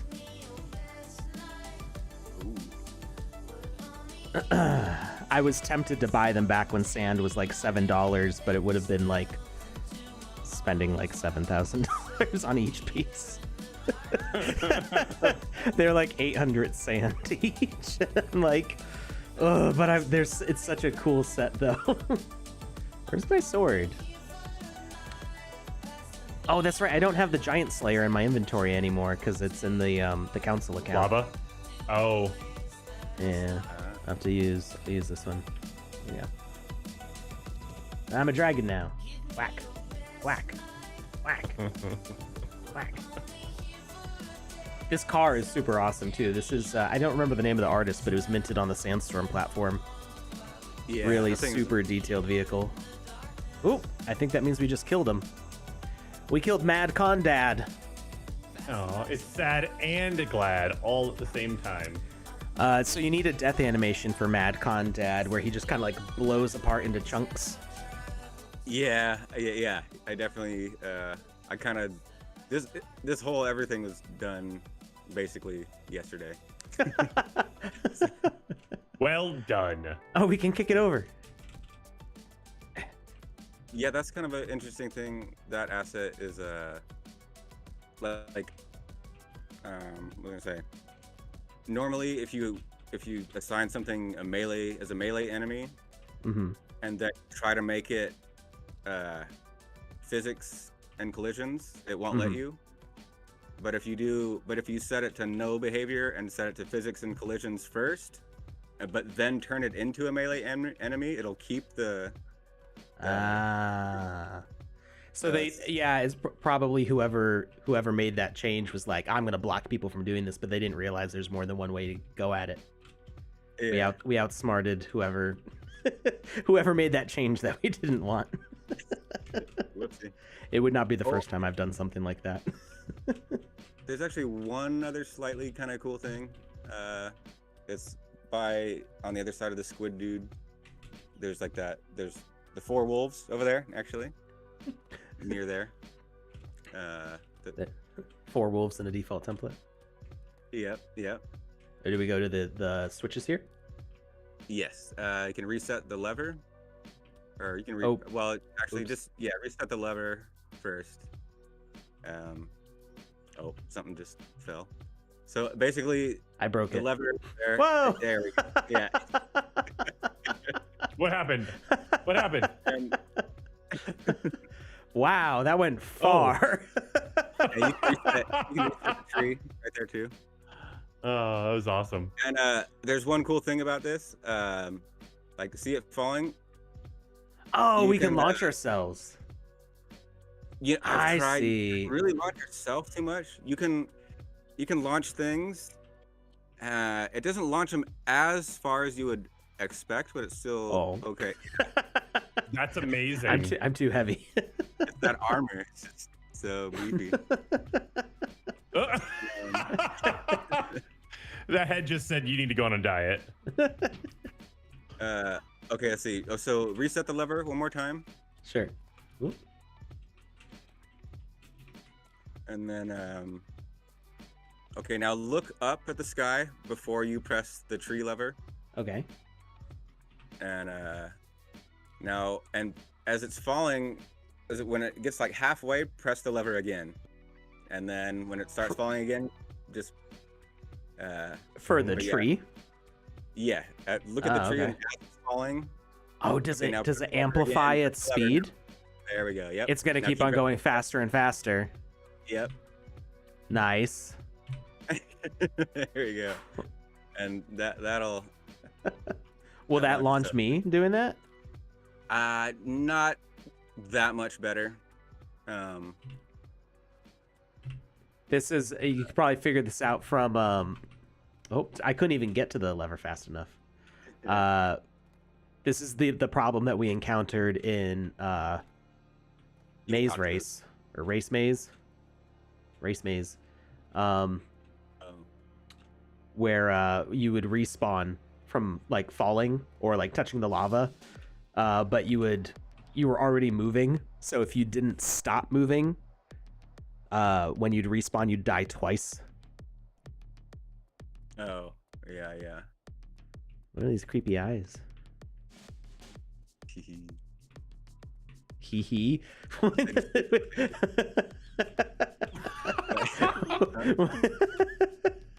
That's so ominous. All right. So let's show people how they can build a gated thing for themselves. So you can check this out on page. What'd you say it was 433? I think. Yes. Yeah. So we found it on page 433. You can check that out. And we're gonna. Oh, I didn't hit save on the thing. I'm just gonna say gating. And I'm gonna go to Antarctic. I never use other templates anymore. I just do like default grass. Mm-hmm. Okay. So, what's our process here? Where do you start? Okay. So I guess we'll need just like a big, large object. Like, okay, so it's like a 8x8 column is how I did it. And there'll be many different ways you could set it up, you know. But yeah, I actually created my own just like 8x8 big square. It's actually like a few pixels under, so it could fit in there. Okay, so this isn't a default asset. Yeah, I actually used the tree asset. That's what I first used, but it was easier to just make a big square that I knew would work well. Okay. All right. Well, we got is this? Oh, that's an actual block. That won't I'm trying to think what would be good, like a default asset that would be good. Well, I've got this this platform here. You can just do like a building or whatever, like a shack or whatever. I don't know. Oh, sure. Yeah. Well, we've got some buildings. There's something big and square, basically. Okay. Yeah, it should work. And then, yeah, just basically make a cylinder that surrounds it. Out of blocks. Yeah. Okay. So this is going to be kind of this be... right now we're doing the part that collapses down in, right? Yeah. Okay. Sure. Yes. The crusher. Right. Yeah. Yeah. Okay. Yeah. So we need like an opening or something. Yeah, you'll need a way to get in there. It could be kind of tall, depending on how much wiggle room you want to have, you know, with the sensors and whatever. Well, we're not too worried about preventing like exploits on this at the moment. But you have it fall down physically. Yeah. Well, it starts. Okay. Yeah. Like bring it up a bit more. Okay. The building, like just raise it up more, because you want the column to be kind of tall. Sure. So it can fall and it's going to fall in 2 stages basically. Okay. And so when the building starts, you're going to want to have something stopping it, like just, you know, platform that you're gonna avoid. Okay. When you talk. So just something that's in the way, but it should be like wide enough to keep it from like tipping too much. Yeah. Okay. Oh, I see now. Okay, gotcha. Yeah, it could be. I used blocks, but you can use an asset or whatever, just something that you can destroy with a message at some point. Okay. Cool. And we want to probably raise these blocks up, right? So that way we continue this structure. Like that. Cool. I'm gonna make an opening here so we can see what we're doing. You gotta make one open face so you can work with it. All right. Cool. And you can have the platform that you can move that platform up pretty close to it. It's just to hold it. It's just to keep it in place at the beginning. Right. And then all right. And so the first thing you would do is walk in the room, drop your sword, and then you go talk to the fish or whatever. Sure. Who will void that platform and make the building fall, basically. Okay. All right, so we're gonna make our little. When it falls, it'll be blocked by your sword. But if it wasn't blocked by your sword, the building would fall down through the lava and send a message that kills you. Oh, so you can't tell a lie. Right.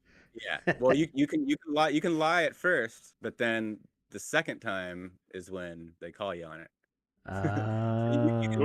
Who are we lying to? The fish. You can. So the first check, you can put any item you want in there, and it'll stop it. You know. But then you talk to the second one, they say, okay, now it was an alpha sword you put in there, right? And you say, yeah, and then. Got it. Okay, I see. I see. We're just gonna. So is this a system of checks and balances? Yeah, it's activating the system and then seeing if the player's telling the truth. Gotcha. Yeah. So yeah, if you don't put anything in there at all, the building just falls all the way down and hits the death message. But let's see how's it work. The first time you void, the building falls, gets stopped by the sword. And now at that point, if the building falls down, it's the win message. The kill tile gets destroyed on the second one and turns into a victory one, basically. And then the way it detects it is I just have a floating platform off to the side that starts moving towards the big block, and if it's up high where it should be, it'll be detected by the floating platform. But if it's below in the lava, the platform won't detect it, and it's no good. All right, Well, so we have to get rid of this platform that we walk on before the building will hit the lava, right? yes, that gets voided also. Okay.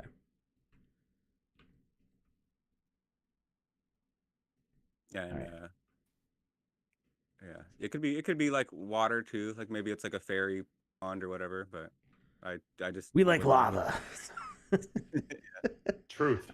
All right. So we've got our basic layout here. And so we need to have our characters here. We'll use some Wizzies. So we've got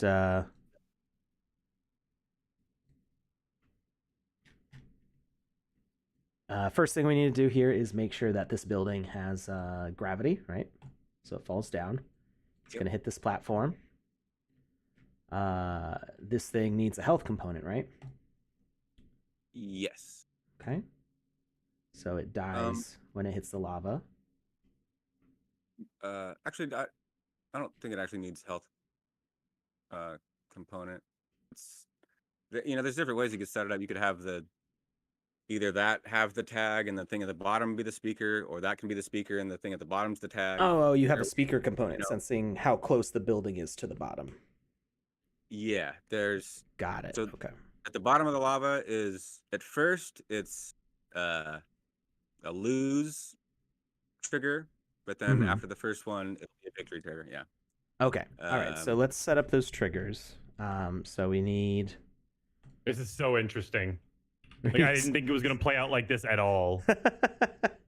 Well, I think so. So this is for this specific sort of mechanic that we're setting up. But there's probably there's other things we could do that would maybe be a similar process, but it's not the same number of like checks going on. Yeah. No, I think that's one of the greatest things about this place is there's millions of ways to do the same thing. Yeah, totally. There could be another better way that I don't even know about. And there is not. Probably somebody even has done this in some random game gallery game that just never, you know what I mean? Like, I mean, it's possible, but I feel like somebody would have spotted it and mentioned like, whoa, like you can get into this part if you have this specific NFT. I don't know. Maybe somebody did figure it out. I don't know. Is that a cat? You got a cat? Yeah. Get a cat. Kitty wants I mean, I've never seen it, but it just seems like it's such a like you're saying, it's like, man, all the pieces are there. It's just all right. So if the building is sensed, so we need a tag on this building, right? That it's sensing. So we're gonna call this what are you gonna call this? Building. There we go. Like, why overthink it? All right. So we don't need a behavior on this. We need a speaker component. And it's going to detect entity of building. Did I capitalize it? I don't remember. I did not.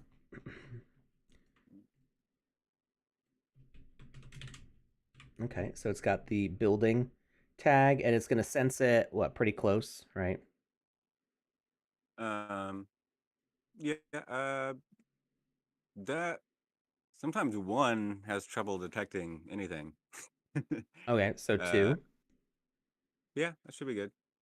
I give myself a decent amount of wiggle room, but yeah, that should be fine. I'm sure 2 is probably good. Okay. Let's see. Is this? Will that be the one that kills you? You can make it. It should be like at the very bottom of the. Yeah, we'll call this the kill switch. And so we need to have it like 1 meter below the surface because we're placing the sword out above the surface of the lava at 1 meter because it places basically on the floor of where you are. Yeah. So it should be sensing. If there's nothing out here, it's going to drop it down into the lava. So this should actually be even lower than 1 meter. It could be all the way down here. Yeah, I have mine pretty far down, like 5 blocks or something. Well, if it's If 5 you blocks, go- it's not gonna sense it at 2 meters. But the oh yeah, if we made this deeper, if we made the lava a lot deeper, we could do that. Yeah. So we can do we'll do this, and then we're gonna drop it way down, holding shift. And now this column of lava has become, whoa, super deep, deeper than I meant. But Okay, I never knew you could do that. Hold shift. yeah, yeah. If I don't think it says it in the tooltips here, but if you go to your settings and view control list, there's a few extra controls here that a lot of people don't realize are there. So you can press end to snap an object to the ground. You can hold shift to move the camera faster. You can it's shift and click. Does it say it here? It might not even say it here. Builder. That's what's so funny is because like I found this little NFT gate thing, but like there's still so much that I have like no idea how people do stuff. You know what I mean? Oh, Like, y-axis blocks placing. So it's very ambiguously worded. Y-axis blocks placing plus is shift and drag with the mouse, but it's not, that wording is very unclear. So if I click and I can do this, but then I hold shift and I can do that, and it also goes into the ground. like that's so now that's if I helpful. erase this, you can see that I made this column into the ground. Cool. So that's what I do for building walls now, is I just go whoop and then up. Oh my And god. I can do that, and you do. I mean, it's not really necessary for this, but it if you do like this and go shift up, and then you can go like that and then shift down, and then you just look at where your cursor is along the side here to see where you're going to stop. Makes life a lot easier. You have to like build it and then tear it apart and then build it again. Just to Lucas's brain broke. What's up? It's just shift down. So you mean shift and then like the down arrow key? No, down with the mouse. Okay, cool. All I'm doing, or actually pulling the mouse down? I'm actually pulling the mouse physically down. Okay, cool. So all I'm doing is I'm rotating my mouse around here. Mm-hmm. I click. I determine what I want my base to be. Mm-hmm. All I'm doing is holding down the left click. But when I'm settled in place, I don't release anything. I just press shift. Oh, okay. I'm holding shift and I haven't released left click yet, and I'm just letting it grow. I release the click and then I release the shift. And oops, I didn't mean to do that. And then I'm gonna right click to erase. And I don't release the right click. I hold shift, and you can see how you can drag up. And that does nothing. I mean, it just does a normal erase. But if I drag down, I can go like that. Now if I go like onto this dirt, it'll just keep on going lower and lower. I might actually erase all the way to the bottom of the map. Well, not quite. That's so cool. But I didn't know that. If I watch the white outline here, the little white square that indicates which block I'm on, that will tell me how deep I'm erasing. Oh, okay. So if I go past it onto the ground, it's going to keep on going lower and lower. VVox says the right control shortcut to place a single layer of blocks on the whole map is also cool. Don't think it's in the control list. Right control shortcut? CTRL. Yes. What? The right control shortcut. Are you talking about the paint? Because you can paint like that. Is that what you're talking about? It's she's the exact. I'll just read her full comment. It says I'm looking at it. Oh, okay. Yeah. Control on the right side of the keyboard. Yeah, so you can see how it changes here. Goes like into the dirt or into the snow. It's because it's painting blocks. So like if I click on the side here, like nothing happens. But if I hold right control, now I can paint. And then click place block. It's like replacing a block instead of stacking on top of it, basically. Click place block. Not replace, place. Where's place block? Right. Well, if you hold control, it's like you're replacing instead of stacking. I guess. Yeah. That's what you're talking about. VVox says that's not what she's talking about. Yeah. Oh, interesting. I'm not sure. Like if I click right click the control key on the right. Oh, on the right. I don't know my left from my right. I'm sorry. Oh, what? Wait, what? No. What? That's what the hell? Oh my god. I can't even. VVox, you are an angel. I quit. Bye. I'm done. Done. I know. I'm like, all right, stream's over. Thanks, guys. Wait, how long has this been here? How did you find that? I don't think anybody on staff knows about this. That's like. Does Cyber Dragon, are you still here? Did you know about this? Half Dork? Who in the chat knew about this and did not tell me? Half Dork knows. Half Dork, you're fired. VVox, you're hired. Half Dork says I didn't know. Okay, Half Dork, you're not fired. Oh my gosh. I knew nothing. That's crazy. She lies. That's so funny. See, what the heck? So I can just my hand. I never use right control. Right control and the little the right click button. I don't know what it's actually called. That's next to right control. That brings up like the right click menu on things. I think those are the two keys on the keyboard that I absolutely never use. That and scroll lock.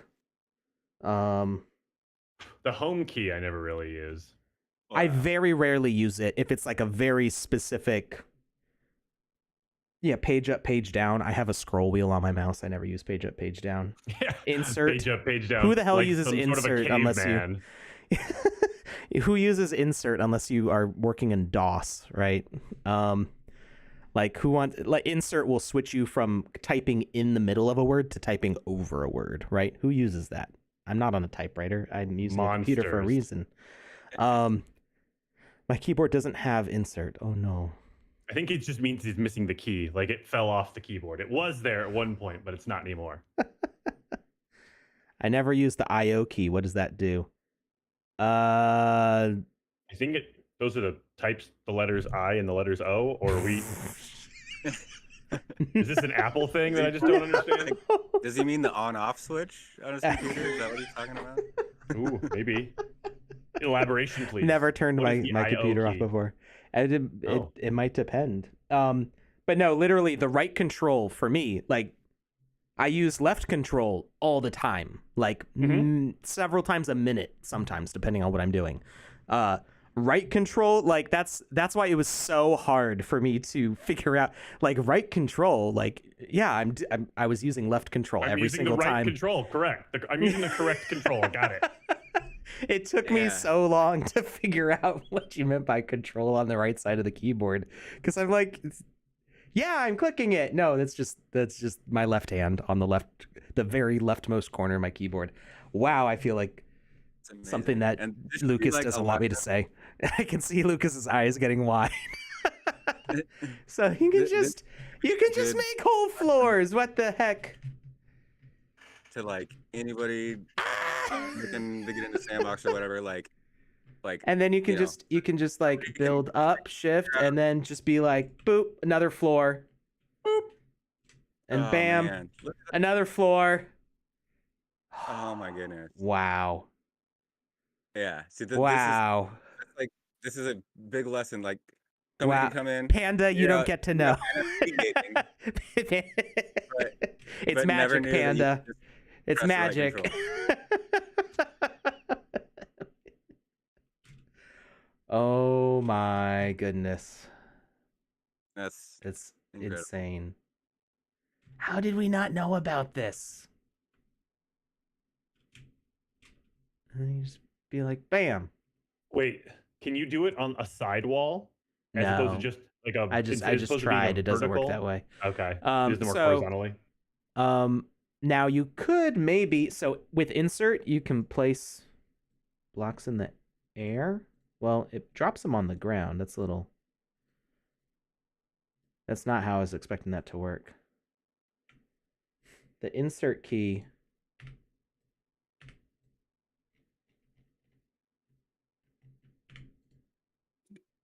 I thought it was insert. What is it? Something different? Did I get it wrong? Control. No, air blocks placing is insert. Oh, I don't know. Oh, wait. Ah, there we go. So you can place a block in the air. So the problem that people encountered is that they had deleted all of the blocks on their map, and then they couldn't place anything. If all the blocks are gone on your map, you just have a totally empty map, then you can't do anything. But if you press insert, you just tap insert, don't hold it. Oh, I guess it only works when your mouse is in the air, so not on the ground. So you tap insert, and then it gives you this marker here. And if you move your mouse too far, it goes away, and then it doesn't work.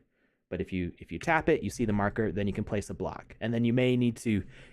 It's not super like intuitive where it's gonna end up in space, but you can build off of it, and that can recover you from having deleted all the blocks. Yeah, that's cool. Or if you just want to like put a block there, you don't have to like build a whole like wall. What if you just want to delete the whole floor? where you want Is it the left control? No. So using right control with right click doesn't work. But you can, do that. Not as fun. Still pretty fun. Still pretty fun. I'm flabbergasted. I came here to learn how to do NFT gating, and then I learned something more basic and fundamentally profound. Just like Billy Mays. But wait, there's more. Oh, man. This tutorial went wild. So we were trying to do NFT gating when... What did I do? Ah, there we go. Something happened. Yeah, Q and E will let you rotate the camera like this, which is kind of cool, but I don't find it particularly useful most times. All right. What were we doing? We were burying... That was a major sidetrack. We were burying this... Was it a sign track? It was a very important sidetrack. That was right on the track. We had to. It was on the track, so we had to just plow right through it. Parallel track. Oh, guys, what you're saying? Yeah. It's like much better analogy than I was. We're going too fast to stop from hitting this deer, so we're going to accelerate to make sure it dies in peace. That's very, very compassionate. Oh my goodness, that is. Oh my gosh, that's so cool. All right, so. Now that we've blown our minds and made a lava tunnel, okay, we can place this way down here. NFT game small now. It's just like whatever. You can build a whole floor across your entire land at once. What?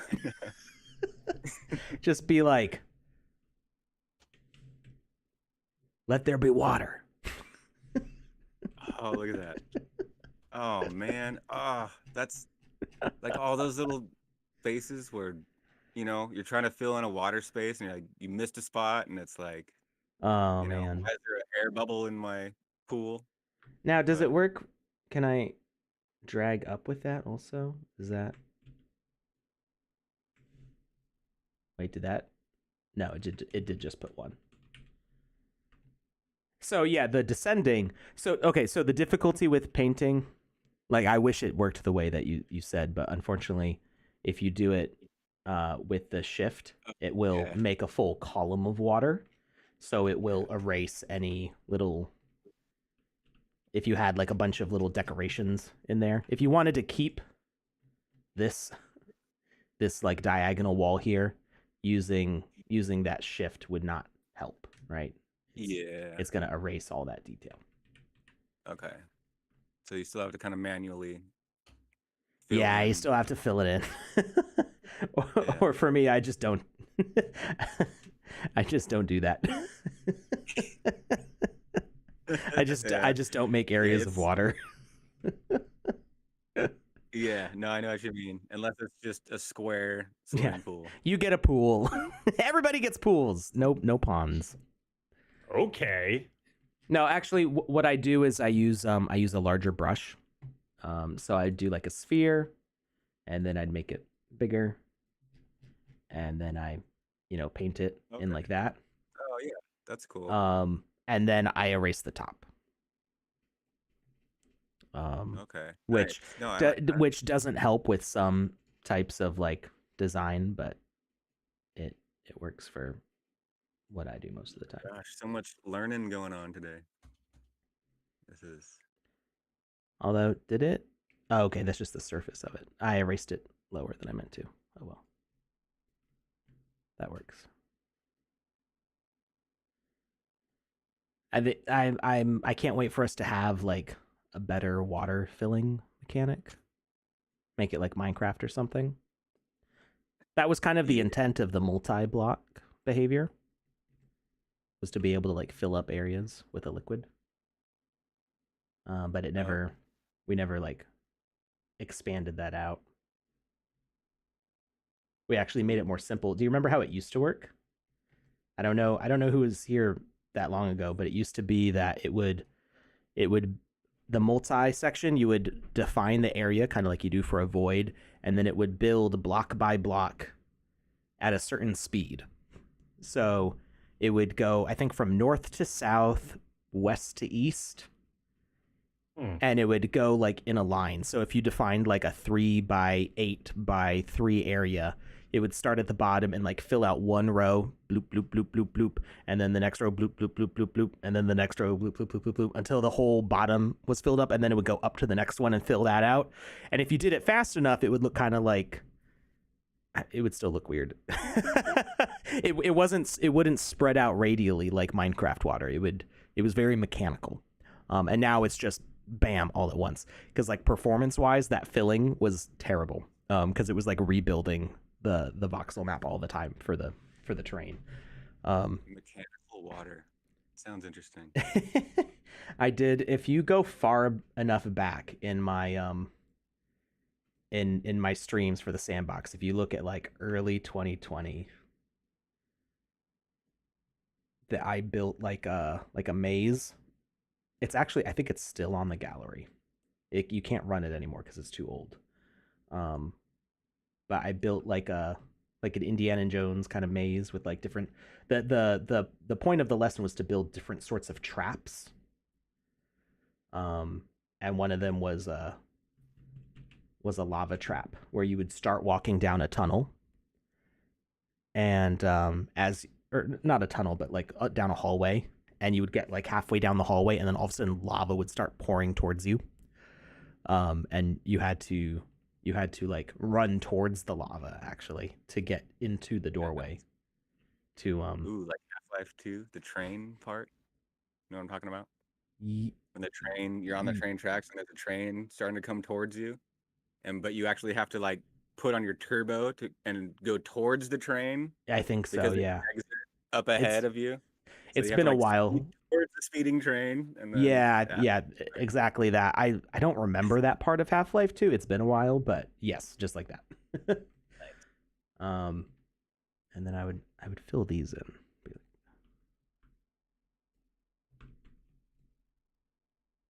There we go. Now we got a nice pond. All right, but this isn't what we're here to build. We're here to build this. So we've got this building. It has collisions plus gravity. So when we start the game, it's going to fall and hit this platform. And that's just starting it. We want it to be above so that way their collisions are not intersecting at the start of the game. Otherwise, it will shoot up or down or a direction we don't want it to. We just want it to fall gently onto this platform. And it's inside these guides so it doesn't tilt over all crazy ways. Now we've got the speaker component here, which detects if the building goes all the way into the lava.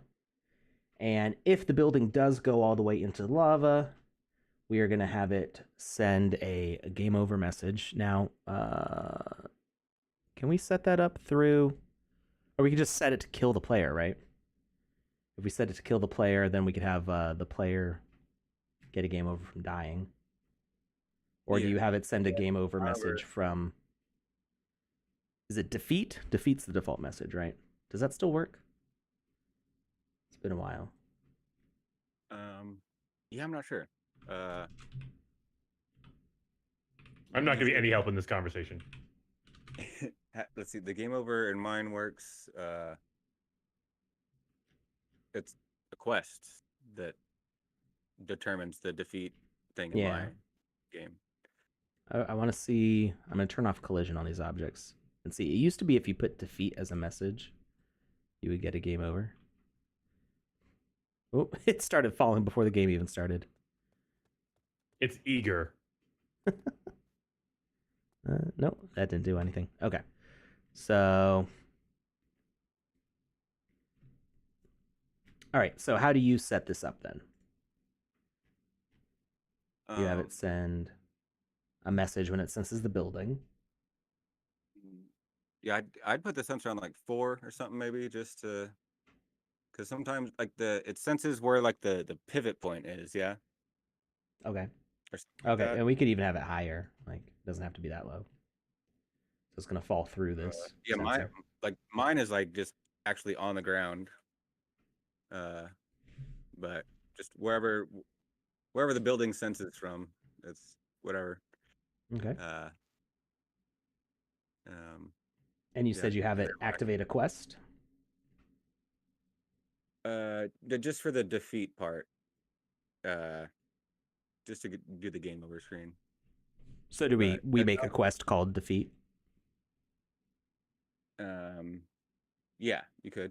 You don't even really need the quest. I kind of just threw it in there for fun, just to kind of like, you know, give it some whatever. But yeah, let's see. I'm trying to like just figure in my head how it all. I mean, I just like the best way to do it, because you know, I'm not 100% sure if the way I did it is the best, but sure. Okay, so we're going to timer. I'm gonna wait 1 second. Maybe we can wait 0 seconds. Goal. Message needed. No message. Quest completion. Autocomplete. Send message. End game. Actually, I think that would give a victory screen. Let's see.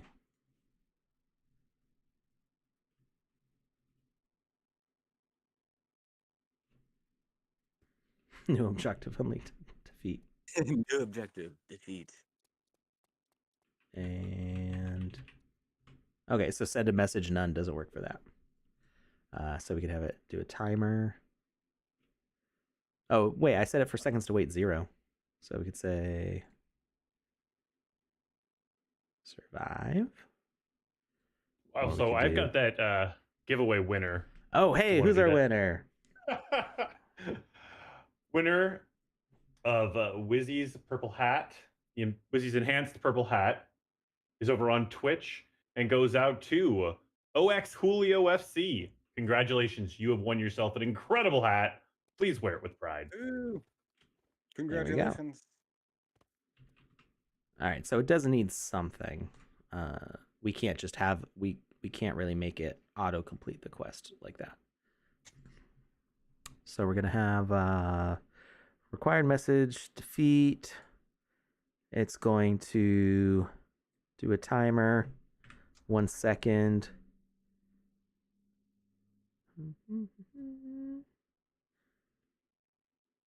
Survive, end game.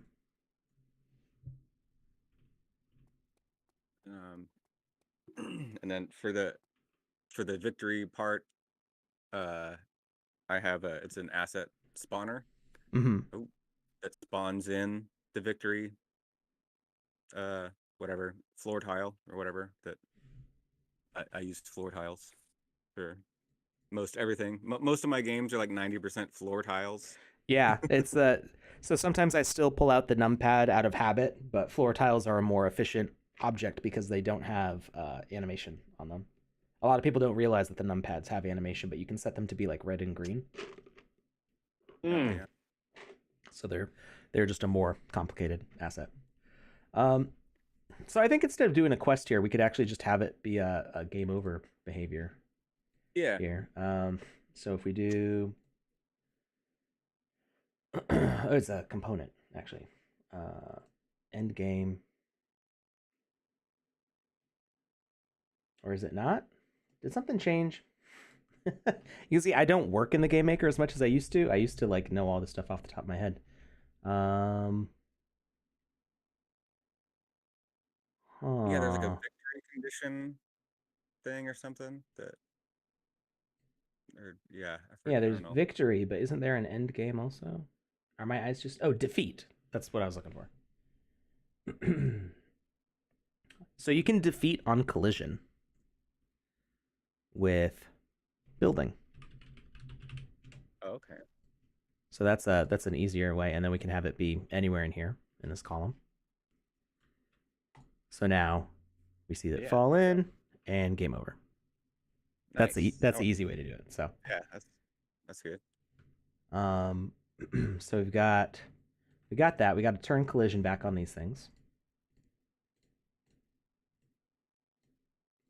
So now when we start the game, the building just gently settles on there.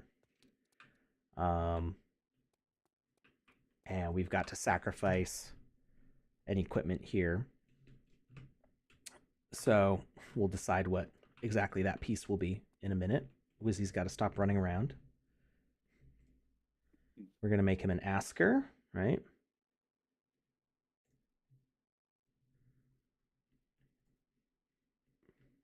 And we're not going to do the whole like text setup because that part's pretty simple. Just have, they're going to communicate the information of what you need to do to the player, so that way the player understands what object they need to place and what they're doing. You could even use like an NFT frame to like display what the asset is. I would recommend doing that if you were to set something like this up. Have an NFT frame, and that way people can go, oh, I need to buy this thing to activate this part. And having the NFT frame and the view info part of the NFT will take them to the marketplace where they can acquire that item. So what we're going to do is Wizzy's going to ask us about if we dropped the item, right?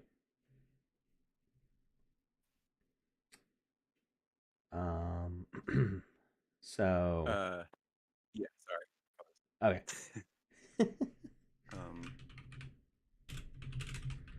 So Wizzy the Blue's going to ask,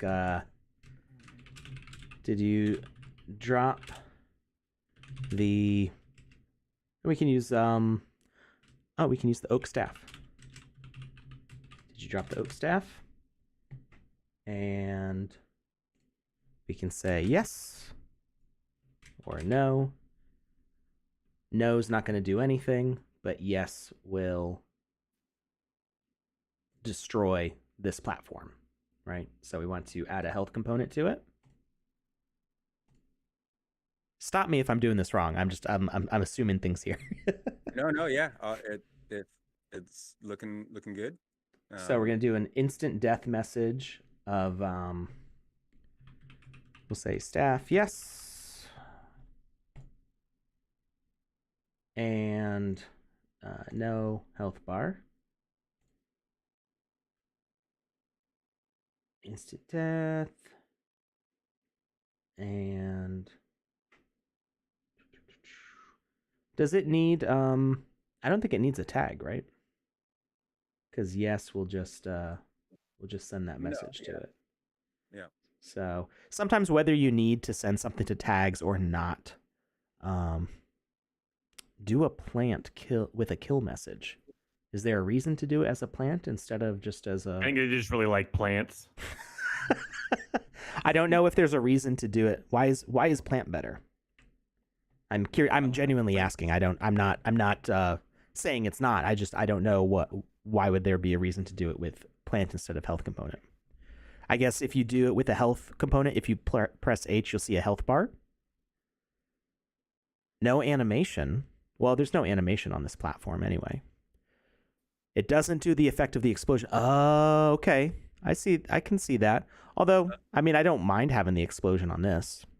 I can see why that's a good reasoning behind it. If you wanted to if you want to be lacking that explosion animation. That's a legit reason. So we can do that. We'll do plant. Oh, hey, Alex.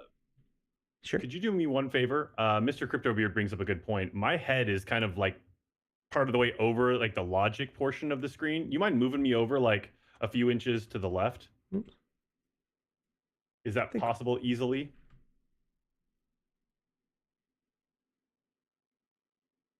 Put him right in center screen. It'll be fine. But then I'm covering up your name. It says not a special guest, not Jackie Chan. I don't want to cover that up. I'm using the force. It'll be on your shoulder. It's a very slow way of moving things, but it does work. Yeah.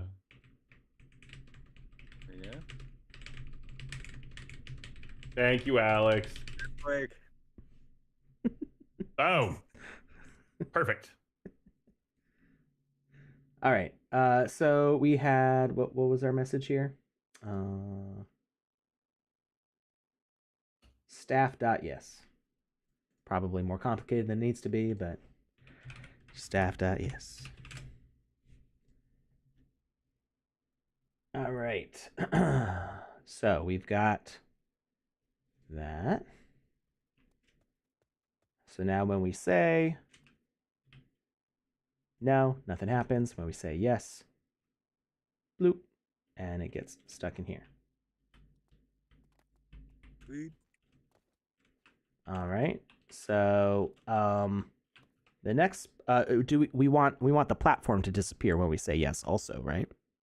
Yeah. Basically both. Yeah, the whole thing gets cleared basically. Okay.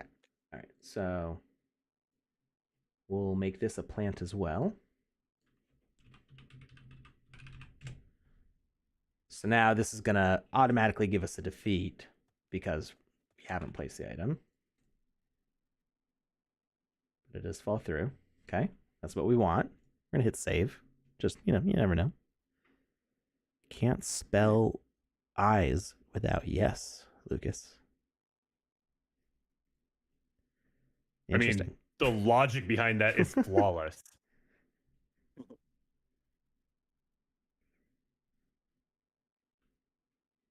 They should take that explosion from death. Oh, I have to read up.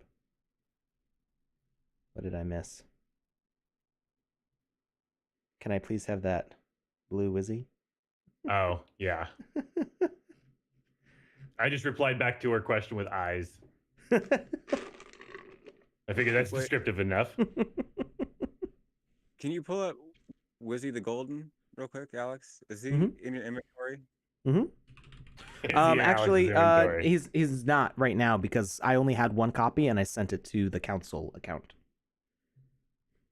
Because I couldn't find Golden in my inventory. I don't know why. Really? I have a couple, but yeah, I got two of them actually.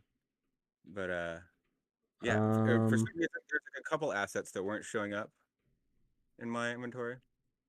I don't know. Interesting. I was wondering if something was going on with them or something. I don't know. I don't know. He still shows up on the dashboard, right?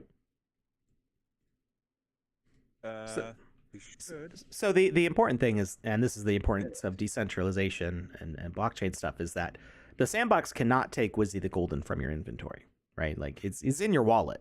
So the game maker might change in a way that temporarily messes up the ability to see Wizzy the Golden in a space. But you still It's own still that, there. and nobody Yeah. else can change that besides whoever has access to your wallet. I was just thinking maybe there's something going on with Wizzy in the background or something that I didn't know about. But not that I know of. Maybe he was getting some work done or something. Anyways. Yeah, no, Wizzy the Golden should still be showing up, but like I said, I sent mine. I'm pretty sure. Maybe I don't remember because I got one through the liquidity staking pool. And I don't remember if maybe at some point I bought another one. Let's see if he's in my inventory, my OpenSea. Yeah, I ended up getting one, and then I saw this package deal that was just too good, and Wizzy was in there, so I ended up getting two. Oh. Let's see. What does OpenSea say? OpenSea says I do have one in my inventory. Interesting. I know it's still there. I didn't know if it was. So yeah, I need to find out what's going on. There must be some issue with the metadata or something. Yeah. Does he have no preview? Maybe it's even just a local thing on my computer or something. I don't know. Well, it's affecting me also, so it's contagious, whatever it is. Oh no. Yeah, the Golden was supposed to be in the game I just had, but I replaced him with the Atari dude wizard. Yeah, I'll have to look into that. So that's important to know. We will see. I'll try to get that fixed, whatever the issue is. More distracted. All right. So we've got Wizzy the Blue here, making sure that these things clear. What's our next step here? We've got to have another Wizzy, right? Who says, "Are you sure that you placed the sword?" Yep. Okay. And yeah, there's other ways you could do it. The way I just did it was I just have a floating platform that has a either tag or speaker component that as soon as you talk to the second Wizzy, the platform starts to move towards the lava pit, like towards where it would be if it didn't move at all, like it was just stuck on the lava. Okay. And the platform goes towards the building, and the building should be in the lava at this point because you just voided it by talking to the second Wizzy. But if the building's still there because you put a fake sword or whatever, the floating platform will come and detect that the building is still up. And so I have an idea. Yeah, that could be. That's just what I did. So what if we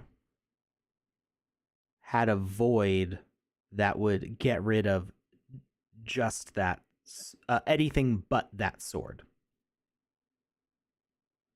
Oh, okay. Yeah. So let's. Could you elaborate on that? Yeah. So you can. There's two different ways of voiding. Well, there's three different ways of voiding, I think. Oh, I see what you're saying. Okay. Yeah.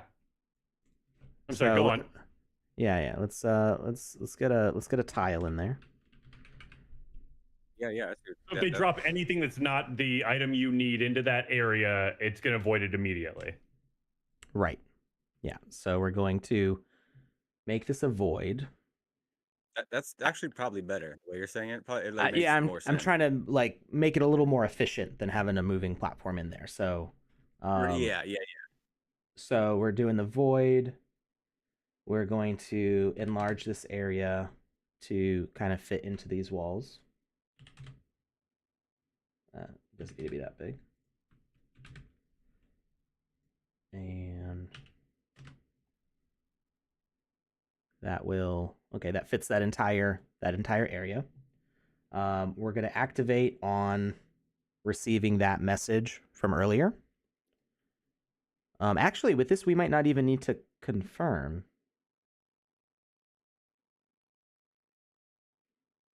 because it'll just defeat otherwise. Oh, we still need to open the door though.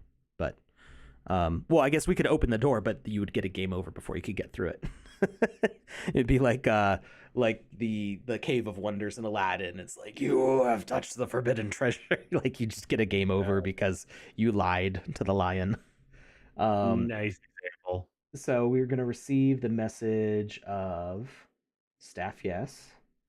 We're not going to destroy any blocks. So we said don't destroy for that. And then we destroy all except from the list.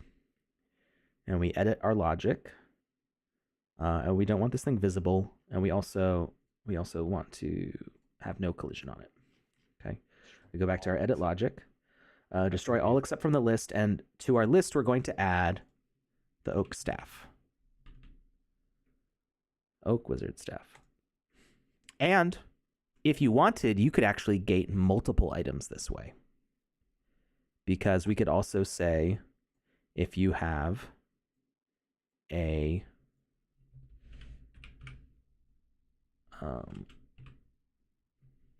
what's it? The 2022 Sandium staff. So we could actually add any number of items that we want to this list of items that would prevent this from this building from falling. Now, you do have to have the item in your inventory to add them to this list. So this would be something where I would need to set this up for the Sandium staff 2022 before I send these all out, because I need to do that today, send out everybody's rewards. So this would I would lose the ability to do this after publishing or after sending the items. However, items that are on your wish list, you could set here, but when it comes time to publish games to the map, so like you could publish these items with wish list items to the gallery, but you can't publish to the map without owning all the NFTs. Gotcha. So this would be something where you would need to keep a copy for yourself. But in this case, we're going to use the oak staff and the Sandium staff as both things that you could put down.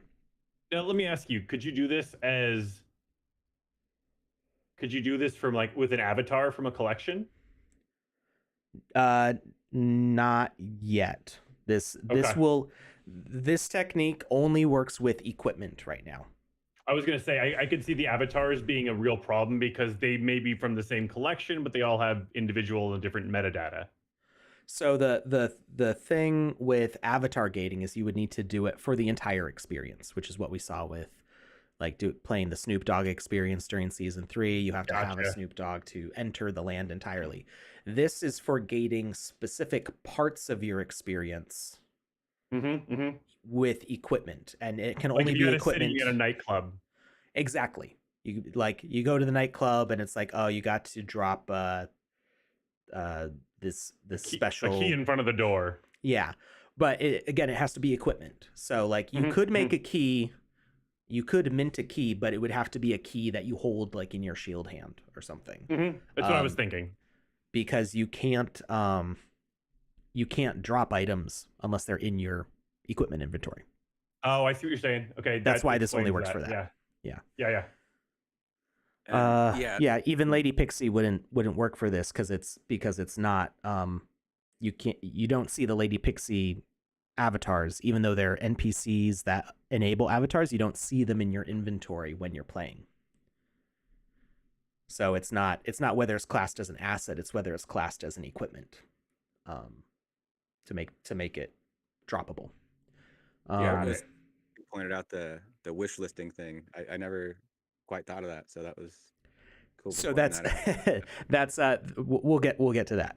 that's a caveat to this technique, but something that I want to have get fixed. So and then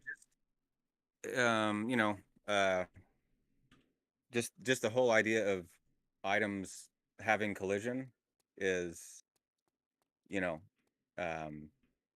not to like. That's the second caveat.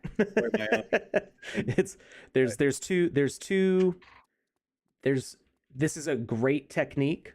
There's two major problems with it that can't be fixed as far as I can tell, can't be fixed here. But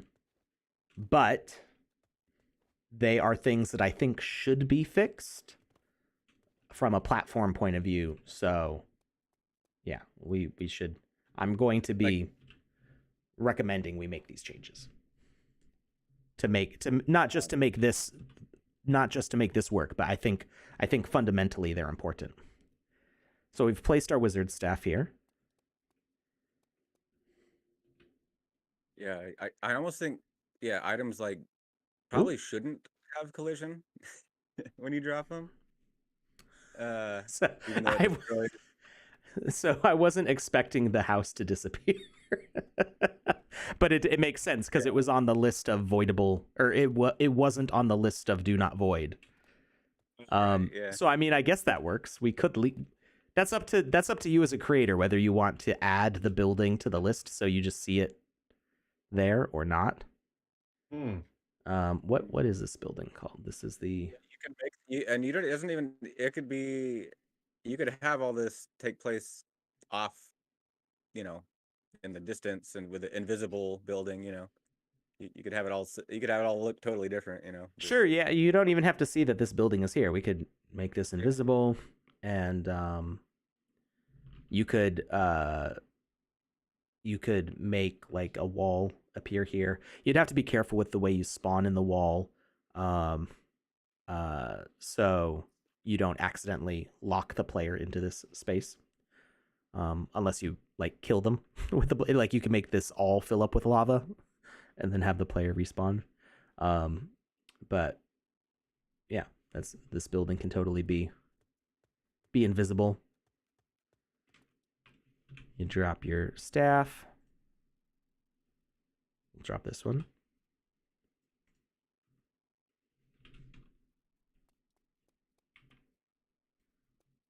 And now we can't see it, but we didn't get the game over.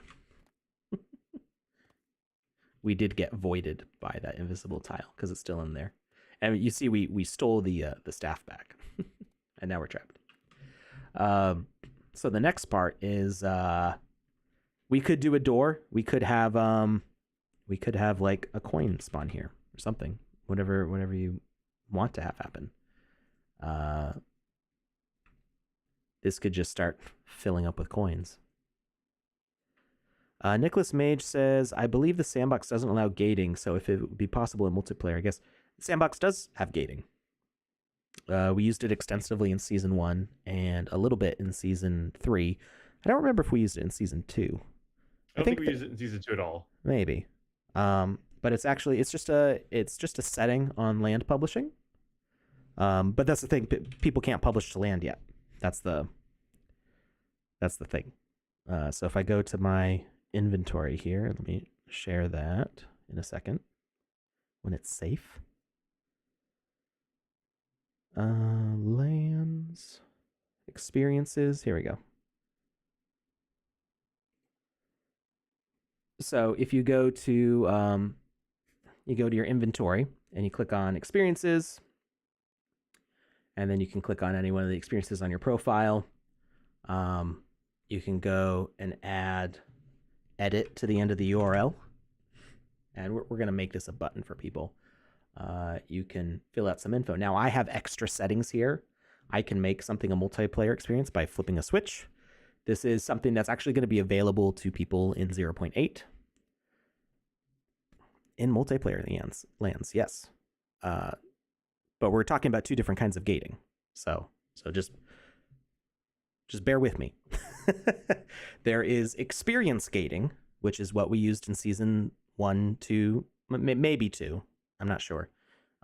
For basically the entirety of Season 1, except for the main hub, and for a bunch of experiences for limited time periods in Season 3. There were times when only Snoop Dogg avatar owners could access the Snoop Dogg experience. There were times when only Care Bears could get to certain Care Bear lands, things like that. And avatar collection gating is just a switch we select on, and then we can select which avatar collection, like if I want to limit it to VoxEdit, I'd say this experience is only for people who have VoxEdit. There's actually two different collections for that because the way we set it up, but I don't think I can select two. Yeah, you can select one or the other. However, we do want to make it, we want to update this so that way multiple collections could be included. And then you have to, this will be displayed as a preview when the user does not own an avatar from the specified collection. Oh, you can select which avatar ID from that collection shows up as the example of one that you have to do, or that you have to get. So you can set it as like the 0 avatar or whichever one you want to display. Okay. Now, you can also do token ID gating, and then you put the token ID from the NFT. So if you go to OpenSea and you look at any NFT, it's that end part of the URL. This only works for Sandbox assets right now, although I think we want to make it work for other things. So if you go to, actually you can find it from the Sandbox also. They didn't used to have this, but now you do. If you go to the shop and you go to any asset collection and go to any asset. Nowhere's right. There was some Snoop gating in season 2. Okay, I thought there might have been. I couldn't remember. It's been a long year. But this token ID right here in the middle, you click that little link icon and it will copy the token ID. It's different from what you see in the URL here. This is the asset ID. This is what the Sandbox and the Game Maker use to identify things, but then this is the blockchain token ID. And that's what you use for experience gating. So you would just put this here. And like I said, it only works for Sandbox assets right now, although we would also like to be able to enable it for other NFT contracts. So you would need to paste a contract and a token ID to define how that works. So we'll see how these features evolve for creators. Like I said, these settings are showing up for me because I have an admin account. For normal users, they'll just see like you can set the portrait and the banner and the name and the description for an experience, things like that. So that is experience gating. What we're doing here is equipment gating. You can prove that you own certain equipment in order to send a message. And that could be used to activate a quest. It could be used to... What? I immediately launched the fungi fort and it started filling with water. Is this in 0.8? What are you doing, Touche? You breaking things? No, he's using the little trick we learned from V earlier. Oh, got it.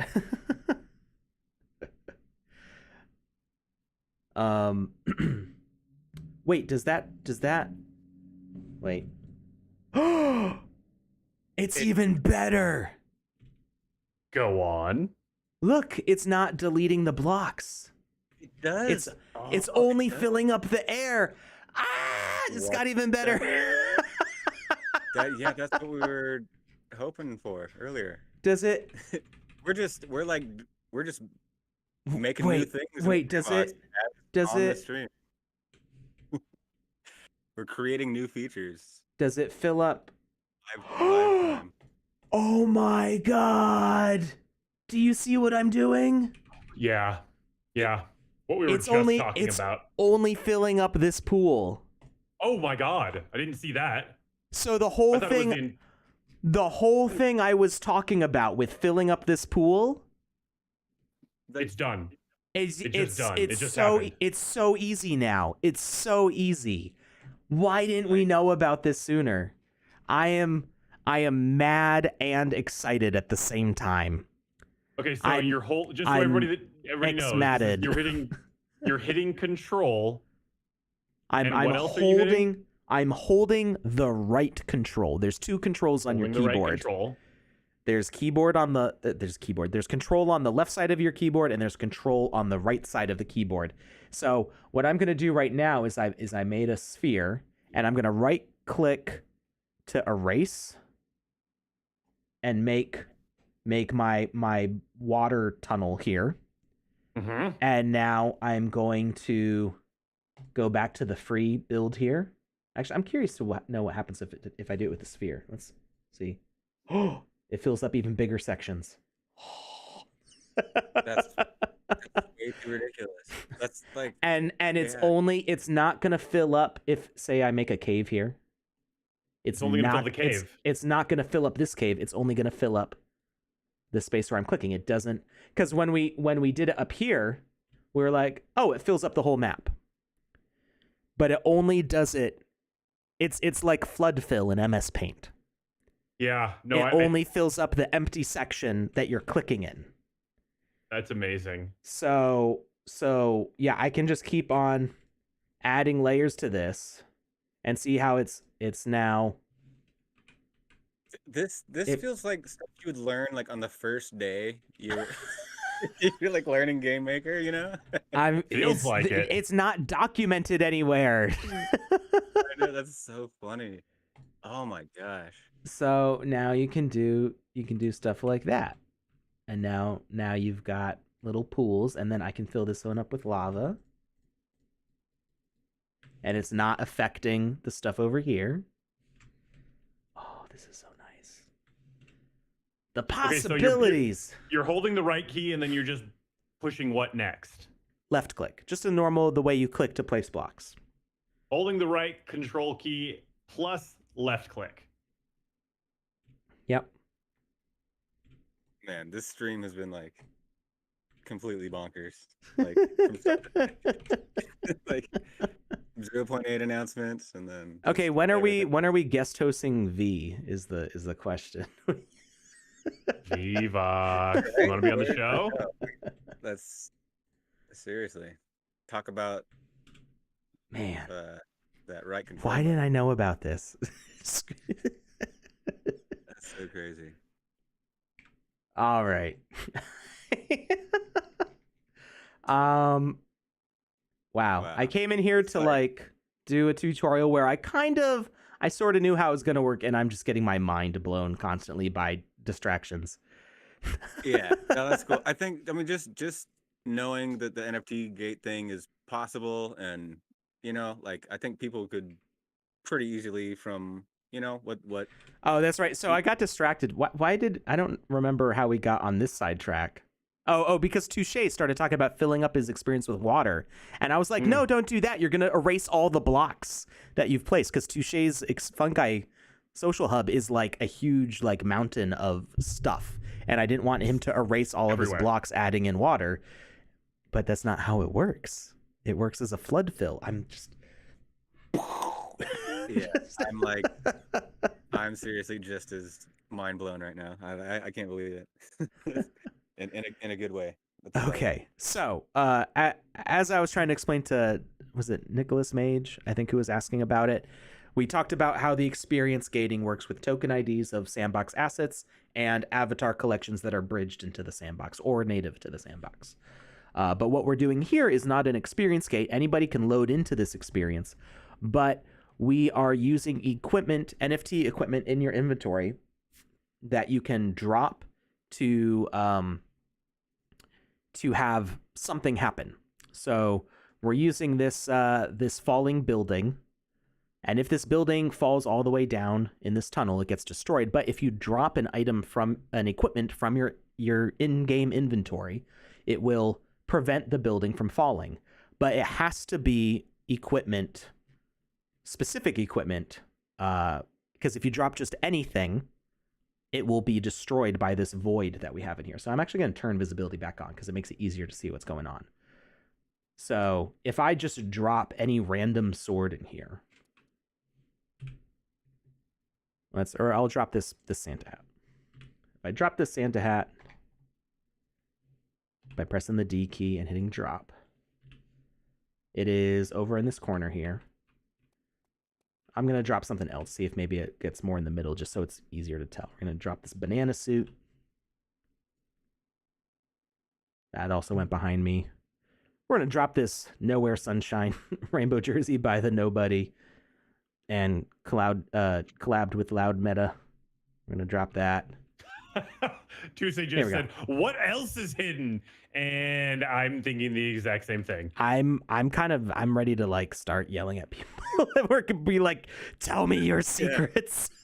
You're gonna hug them and squeeze them at the same time, so you're like shaking them and I'm gonna go fly to Argentina and be like, but yeah. It's totally fair and valid at this point. So we're gonna say yes, we dropped the oak staff. We totally did. Wink, wink. And all that stuff just got voided out, disappeared, and we get a game over. Okay, so now we're gonna restart. And we're going to drop the thing that we've been told to. So this is an NFT in our inventory. And we're like, yes, we do have this. We're going to drop it. And it went way over there, but it might still work. Let's see if it actually hits the collision. Oh, nope. It was too far. So what we probably need to do is we just got to make sure that we're more forward here. And we're going to drop it. Okay. So really like what we would want to do is maybe make like a little bulb at the end here. Say like you got to stand this far out to make sure that it doesn't end up, the staff doesn't end up too far over here. And then we go, yes. And this is just something that you find with testing. And so the building fell. Actually, we do need to make it so the building can't be deleted, because the building will always be deleted in this case, right? It's always going to fall through the void. It's always going to disappear. It doesn't actually matter which asset. But except we did get the game over though. Maybe it falls too fast for the void to hit it. But still, yeah, we still, this is like one of those things you find in testing, and like so many cases it's going to fail. Like the process is not going to happen correctly. So we do still want to add the building to the exception list to make sure that it does fall through, just in case. And that's so kind of why I would go like extra wiggle room, because yeah, if like a platform moves too fast past something, it like won't detect it a lot, you know. So. Which one was it? Was it this one? Yes, it was. Okay.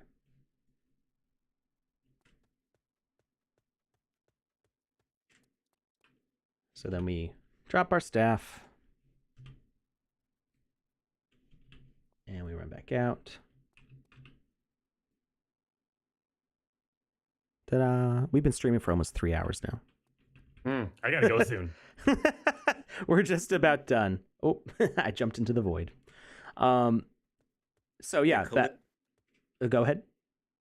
Or just the act of like picking something up, like collecting something, as a like sure fast message sender, you know, compared to like a leaker detector kind of a thing. What? Like, wow. Okay. What?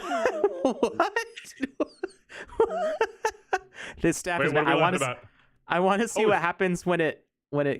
No, keep going. Why didn't it? I wanted to see if the building was gonna rocket out of the top. Oh, I thought you were saying to me to keep going, and I was like, I don't know what else to say. No, I didn't want it to stop. I wanted to see what was gonna happen.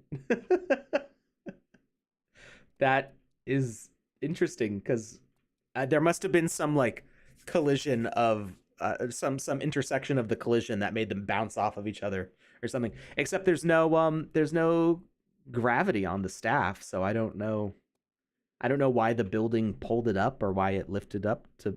I don't know. It's weird. It's wild. So many things to learn. So now we've got this magical tree here. That's going to spawn coins. Spawn a coin.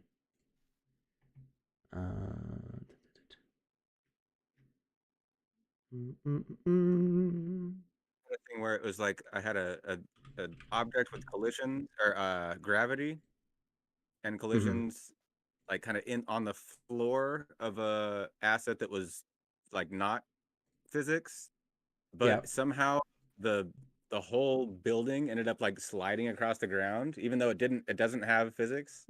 It's kind of weird. It's like so there's some trippy stuff can happen here and there. What was the name of that message? Staff, yes. Drop amount, random offset.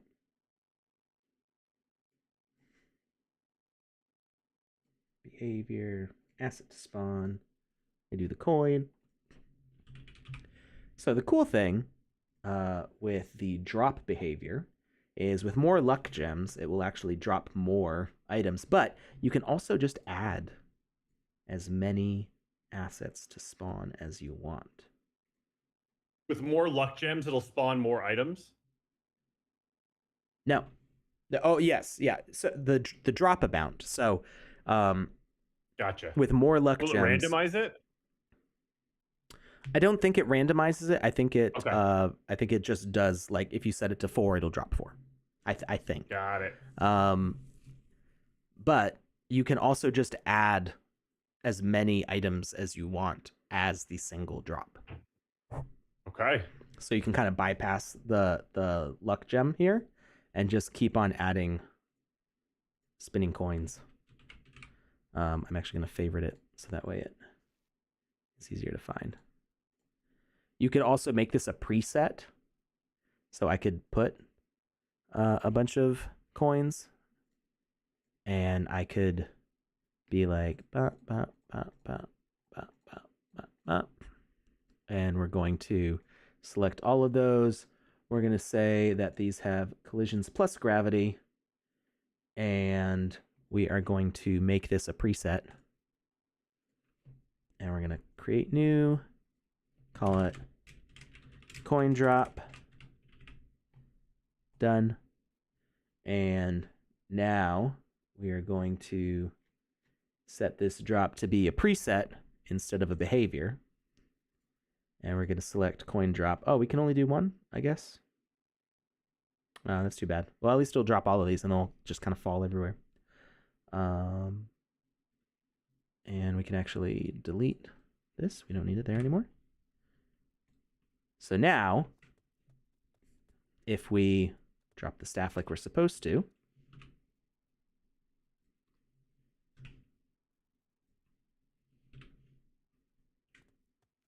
talk to Wizzy the Blue, the building falls down, but you see that it has dropped all the coins over here that we could now collect.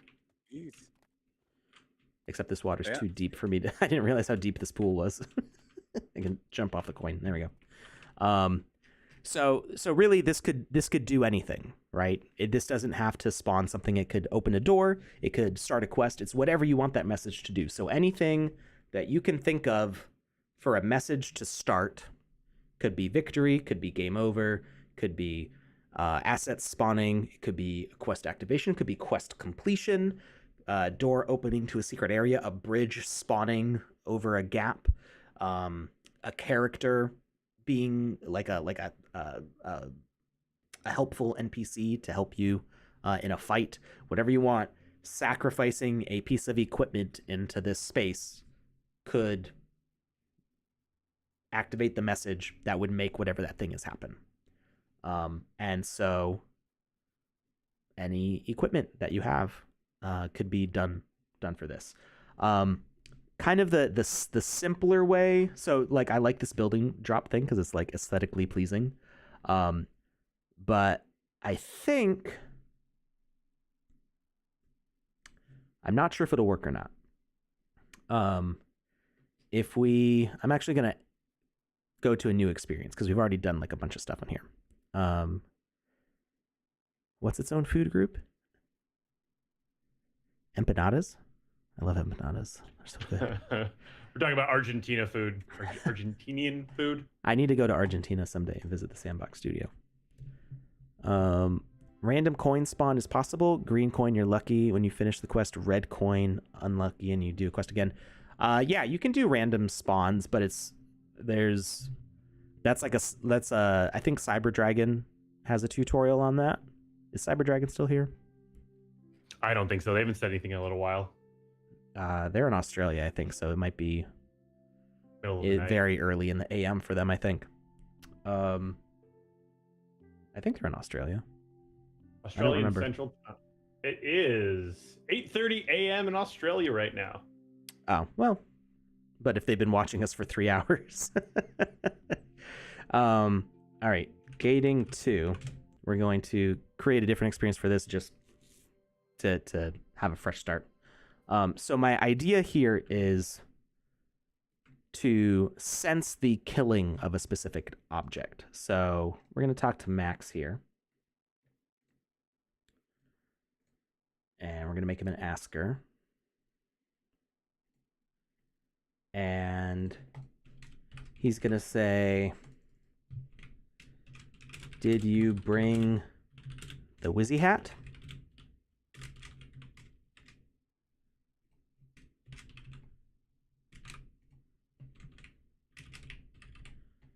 And we are going to edit the logic.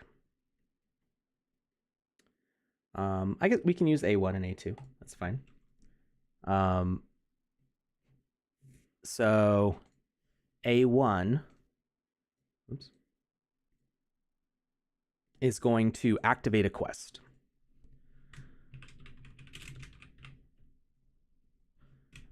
Place on the altar. And it's going to auto launch with the A1 message. And it's going to be an asset death sensing. And it's going to watch. Actually, no, we're not going to use asset death. We're going to use wait for message. And actually, no, I think we will have to use an asset death. This is what happens when I make up tutorials on the spot. Go with the flow. Let's see. We could do asset death, but then it would be one specific asset.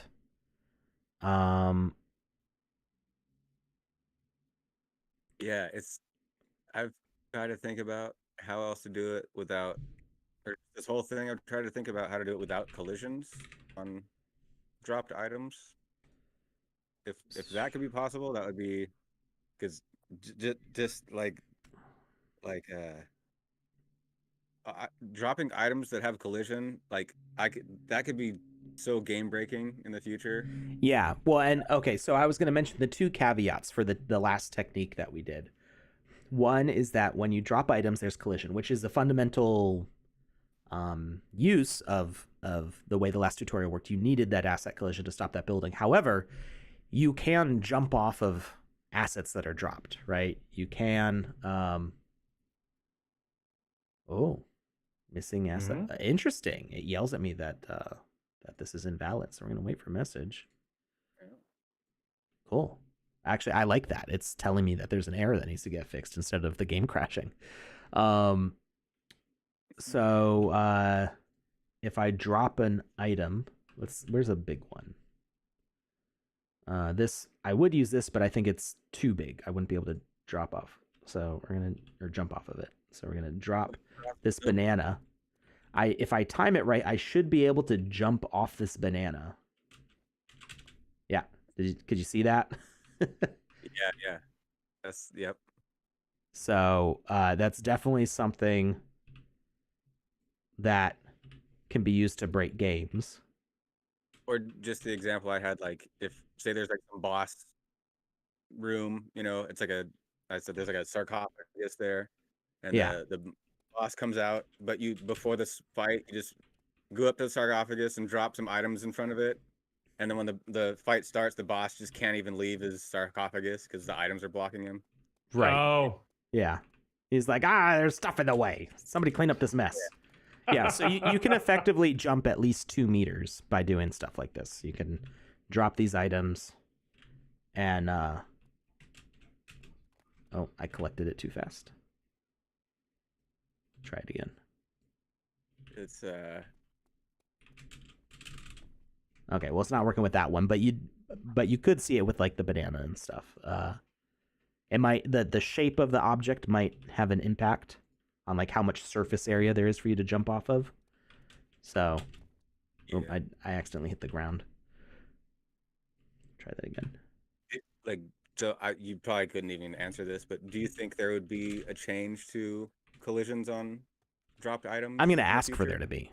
I'm gonna demand that there is basically like it's an exploit, like, and it's one that's easily reproducible, and you could definitely break stuff with it. So it's something that needs to get fixed, I think, or at least give game creators the option in the game settings to say, in this game, objects have collision when they're dropped, or they don't. Yeah. Because if you've designed your whole game around, you could design a game around dropping items in your inventory and the collision being necessary for that, right? But you should be able to set it on or off. Yeah. So that's the first caveat to the not Jackie Chan equipment NFT gating technique. Yeah, it's kind of like a horde, like alliance versus horde. I'm kind of a horde person. This is like the horde technique. It's just very, you know. The second caveat is that you can, and this specifically is something that was fixed at one point and got broken and needs to get fixed again. Is that you can bring inventory, you can wish list items to bring them into your inventory, which you should not be able to do. I mean, you should have them in your creator inventory. You should not have them in your gameplay inventory, right? At least not for gallery games or client games. So if you're shopping and you go to Abracadabra collection here, these shoes, you could buy these shoes for 52 sand, or you could wishlist them. And actually, I don't think I actually bought these. Yeah, I don't have a sell button, so I don't actually own these. I wishlisted them, so they show up in my game creator inventory, which is fine. That's intentional. What are they called? Shoes? Yeah, future sight shoes. So you're supposed to be able to test these out in the Game Maker and see if you like them. What you're not supposed to be able to do is to play somebody else's game on the gallery or in the game client and be able to equip these unless you own them. So that's specifically a bug that I need to have addressed. When you can do that, there's not really a point to buying them, right? So we don't, I guess, take advantage of it while you can, but don't expect it to last. So the issue here being that you can't, you can use equipment gating in your game, but anybody can get the equipment for free right now, right?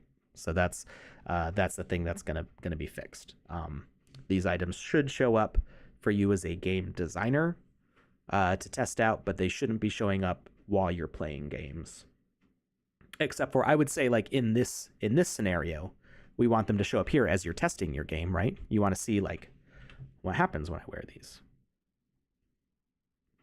Where are they? All I know is I've learned so much today. I had them in my inventory. Did they already fix this? Is the whole thing I was just complaining about fixed now? These were showing up in my inventory last stream. I know they were. When we did the New Year's stream. I wore them on stream. And I don't see them now. So maybe they fixed that.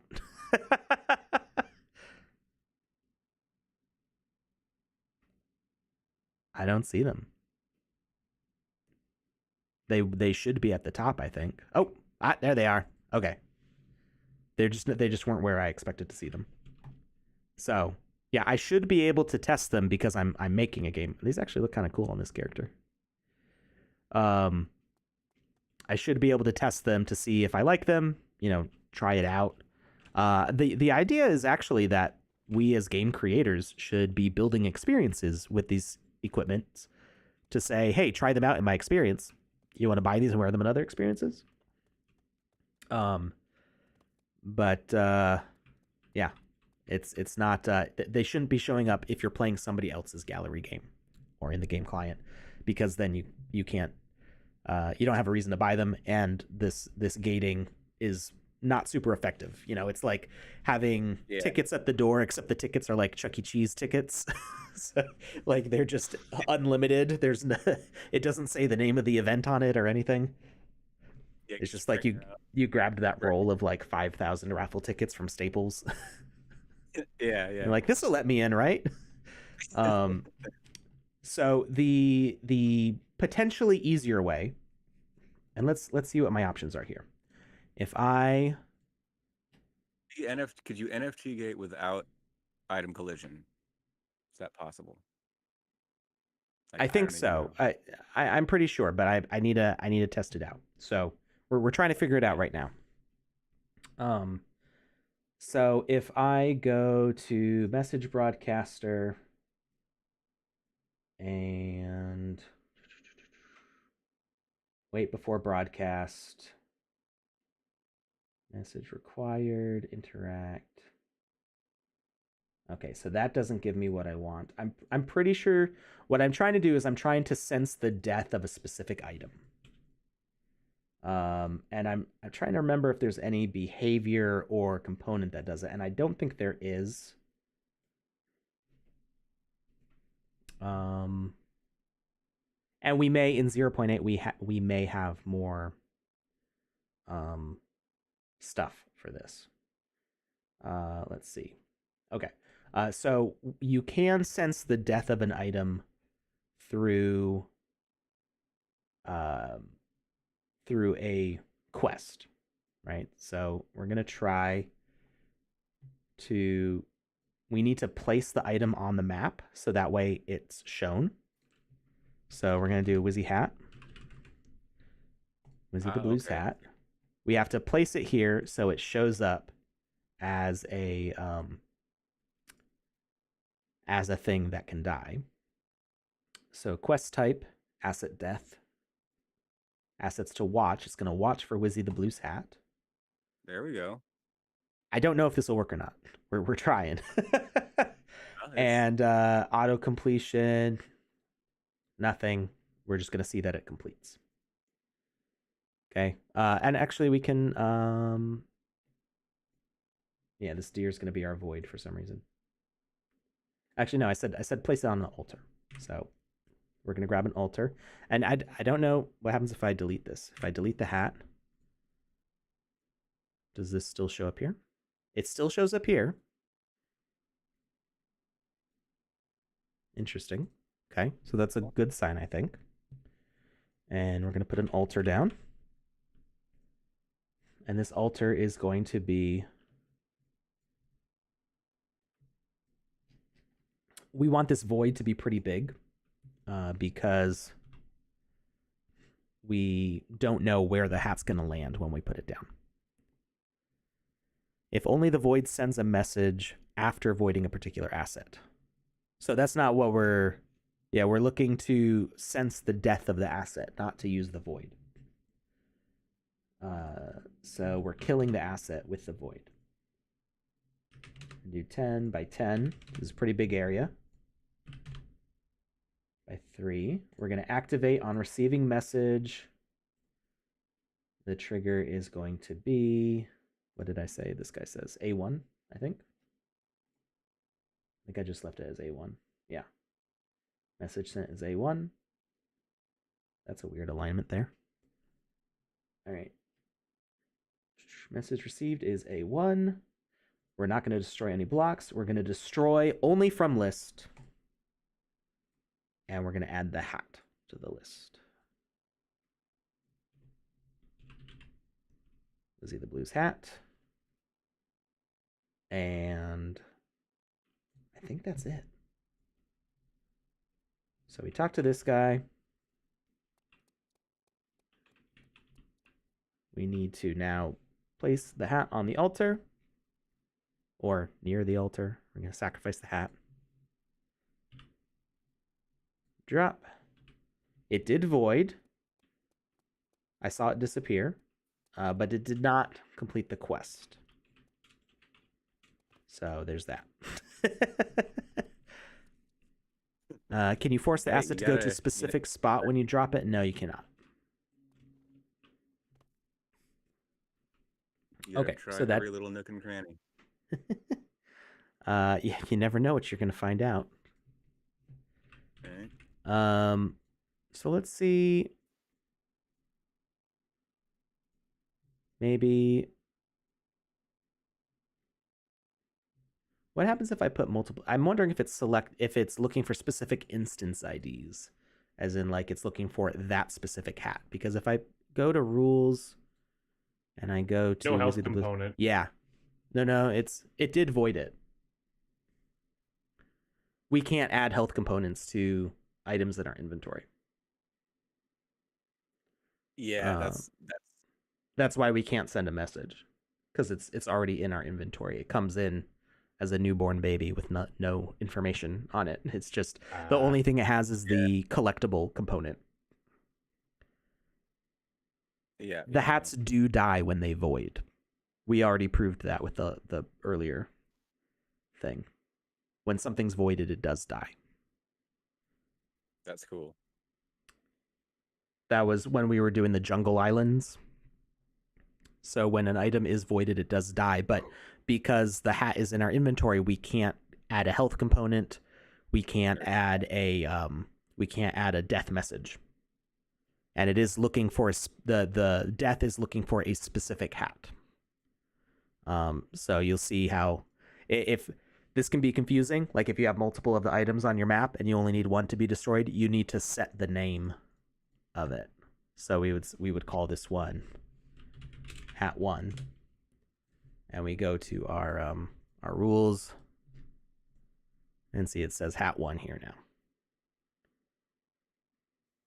And that's how it's going off of the instance ID, which is not something that you see on a user side, but it's in the game code that each individual entity on your map has a unique code associated with it that it's looking for. So yeah, I don't think that there's a way we could do this without collision then, at least not yet. Yeah, but we are planning on adding these features into the game maker. It's already something that's being worked on, along with being able to have equipment in I don't think you can have presets in your inventory. I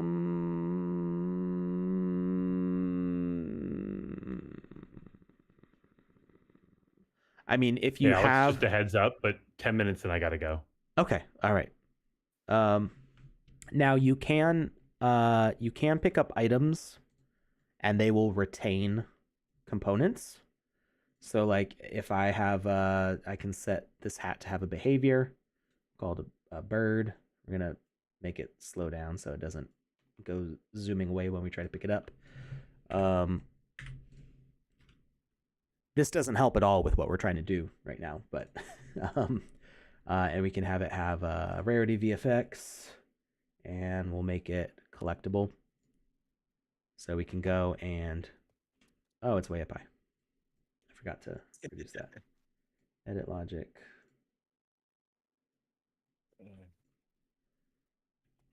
So we can pick up the hat, and then we can drop the hat.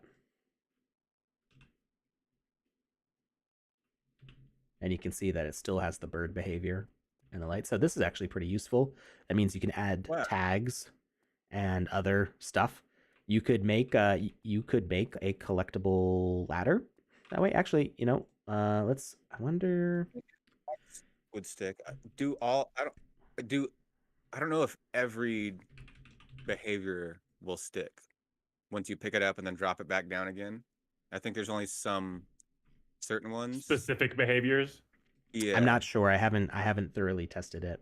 But so if Like, we add this to the hat, okay, and we make this make it a climbable. melee and then pick it up and drop it, and then it's like a little minion in your pocket. You know? I want to like try that right now. Drop. Uh, And so it lost the attached ladder. However, you could make a ladder and equipment just by adding it to that asset. The problem is that like once you touch this, you would, instead of climbing it, you would collect it. Is there a way to set it so that you can do both, climb or collect? If you collected with an interaction, I think. Yeah. So now we should be able to climb the hat. Yep. We can climb the hat. So you could make a inventoriable ladder. You would just have to build it on a piece of equipment. So I would say like make it a shield. Then you're like holding a shield ladder, but then you can place it down somewhere. It would be very hard because it randomly places around you. It'd be very hard to place it in a useful position, though. It's easier just to make it a pickable component. So then you can place wherever you want. Yeah, with more precision. Can you make the hat a monster? Let's try. We're gonna make it a predator. But we are going to pick it up with collision, so that way it just pops into our inventory. Okay, so it's gonna run after us. It's gonna try to attack us. Okay, but we picked it up, and let's try dropping it. Yep, it just murdered us. So we could make this a soldier. So it will fight on our side. And we're going to add the hostile tag to max here.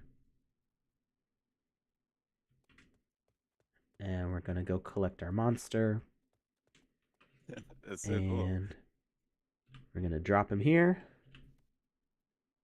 And he's like, I hate you, Max. Max has no health. So Max is like, I don't care. But I could see the aggression. That's cool. Wow, that's funny. I kind of stopped trying to use certain behaviors on equipment that I pick up and drop again because for some reason I had it in my mind that only the tag and like health and certain things would stick, but I guess more. Gosh, Good boy. Good hat. There's like my palette of just tools has gotten like 10 times bigger today. So after we've worn the hat, does it still work? I think it would. Except there's no yep. There it goes. We became hostile by attacking it. So don't attack your pet. Don't attack your pets. Or remove that hostile tag and change your enemies to have their own unique tag. Okay, so now we can make Pokemon. Pretty easily, actually. You just got to make equipment. The difficulty with equipment, though, is that by default you can't make multiple animations for them. So you would have to do some hackery to make equipment with multiple animations for like attacks and stuff. But if you want to just say this is an enchanted sword, it's going to go and attack enemies, then yeah, have an enchanted sword. Sweet. So because the children objects do not get placed after you collect an item, I think pretty cool discovery. I think I knew this one for a long time and I just kind of forgot about it. Because the children items disappear when you collect, I don't think preset will work for this. but you That's an can imp- definitely try it out. Try making a preset with stuff attached to equipment and see if when you pick it up and put it down, if it has it. But yeah, because the quest is looking for the death of a specific item, I don't think that that's gonna work. Do dropped items have tags? I don't think dropped equipment has a tag when it comes from your inventory. Let's see. Wait, what if we put these glasses down? They have no tags, unfortunately. So if it had a tag, then maybe that would work. What are our options for replacing assets? Replace with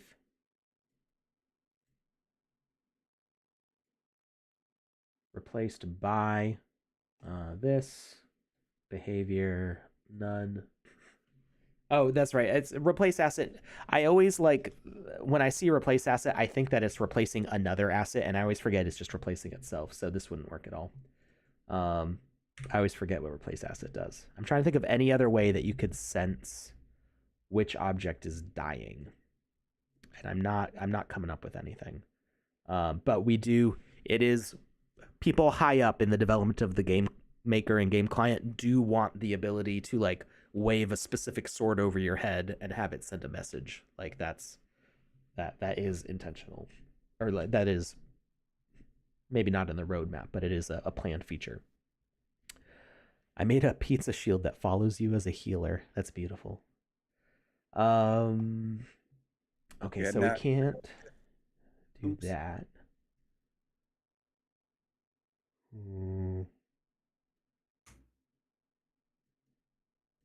Asset death counter deaths.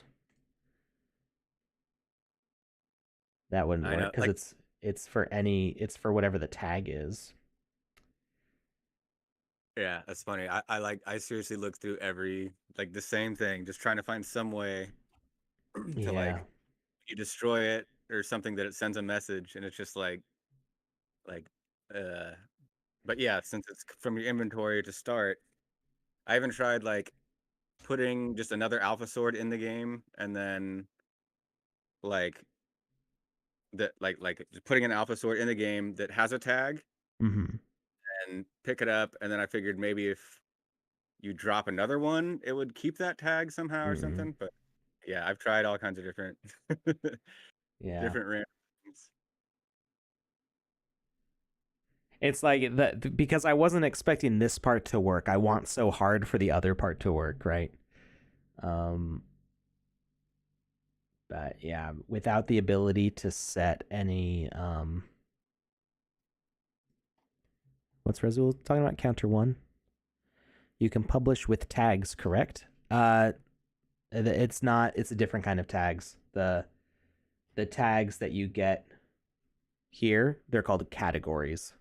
So medieval, fantasy, and metal are the category tags on the asset when it was uploaded, but that doesn't do anything for it as an object in game.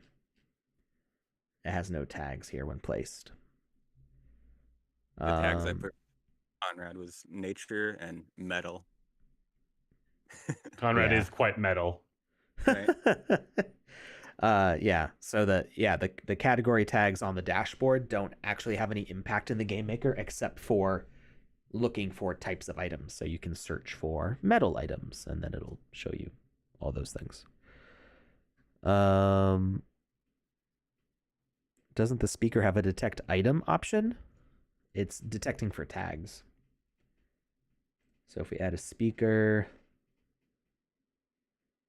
oh, I'm on the behavior. Speaker, wait for message or detect entity. Detect entity is for tags. And we can't set tags on equipment that's held in our inventory before you can set tags for items that you pick up in game, but not for items that you just own. So I don't think that there's a way to do it right now. But like I said, it is something that we do want. What does the victory have? On receive message, on collision, on death.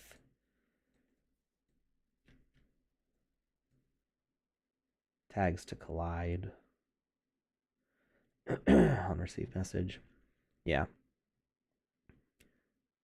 Can the devs do something? No, Paul, life made me. The devs can't do anything about it. This is the way it will be forever. I'm being sarcastic. For forever. Yes, absolutely. Like I said, people high up in the chain want this as a feature, which means that it's going to happen at some point. It just has to be developed. And right now the focus has been on the stuff that's coming in 0.8. Who knows? Maybe this is in 0.8.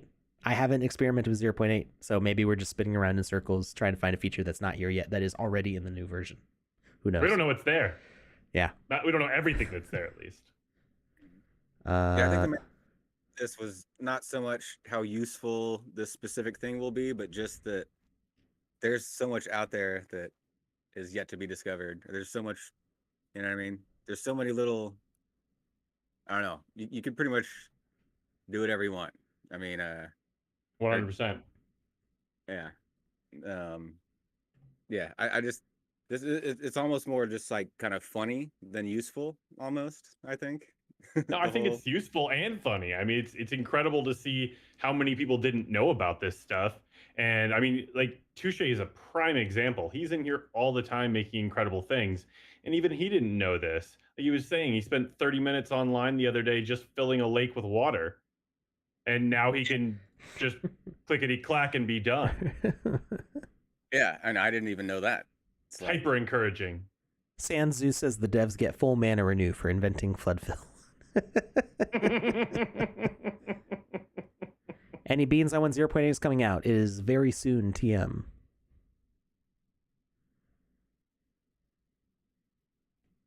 All right. Well, we didn't do any of our interview questions for Not Jackie Chan because we got so into stuff.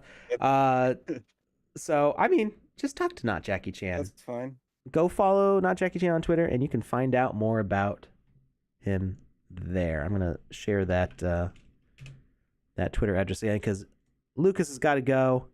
I've got to go. It's dinner time. I told my wife that the kids aren't home tonight. We're gonna go on a date or something. So, like weird people. That'd be awesome. So go follow Not Jackie Chan. We will be waiting for Not Jackie Chan to discover another cool thing. Something else amazing. We're just gonna be lurking, always watching. No pressure. There's tons of pressure, and it's all eyes on you now. Good night. No, just kidding. Well, actually, we might as well say good night. Yeah. Thank you, everybody. Romanticize his wife. I don't think romanticize means what you think it means. Of course it does. Bye, everyone. Thank you, Not Jackie Chan. Thank you, Lucas. We will see you all Of course. on Wednesday. Today was a lot of fun, man. Thank you for being here, Jackie. Oh, my pleasure. This is awesome. And good day, everybody. And keep building, finding new weird things. And I want to know all your tricks too. Share those tricks. Don't hold them in. Yep. Thank you, V. Also.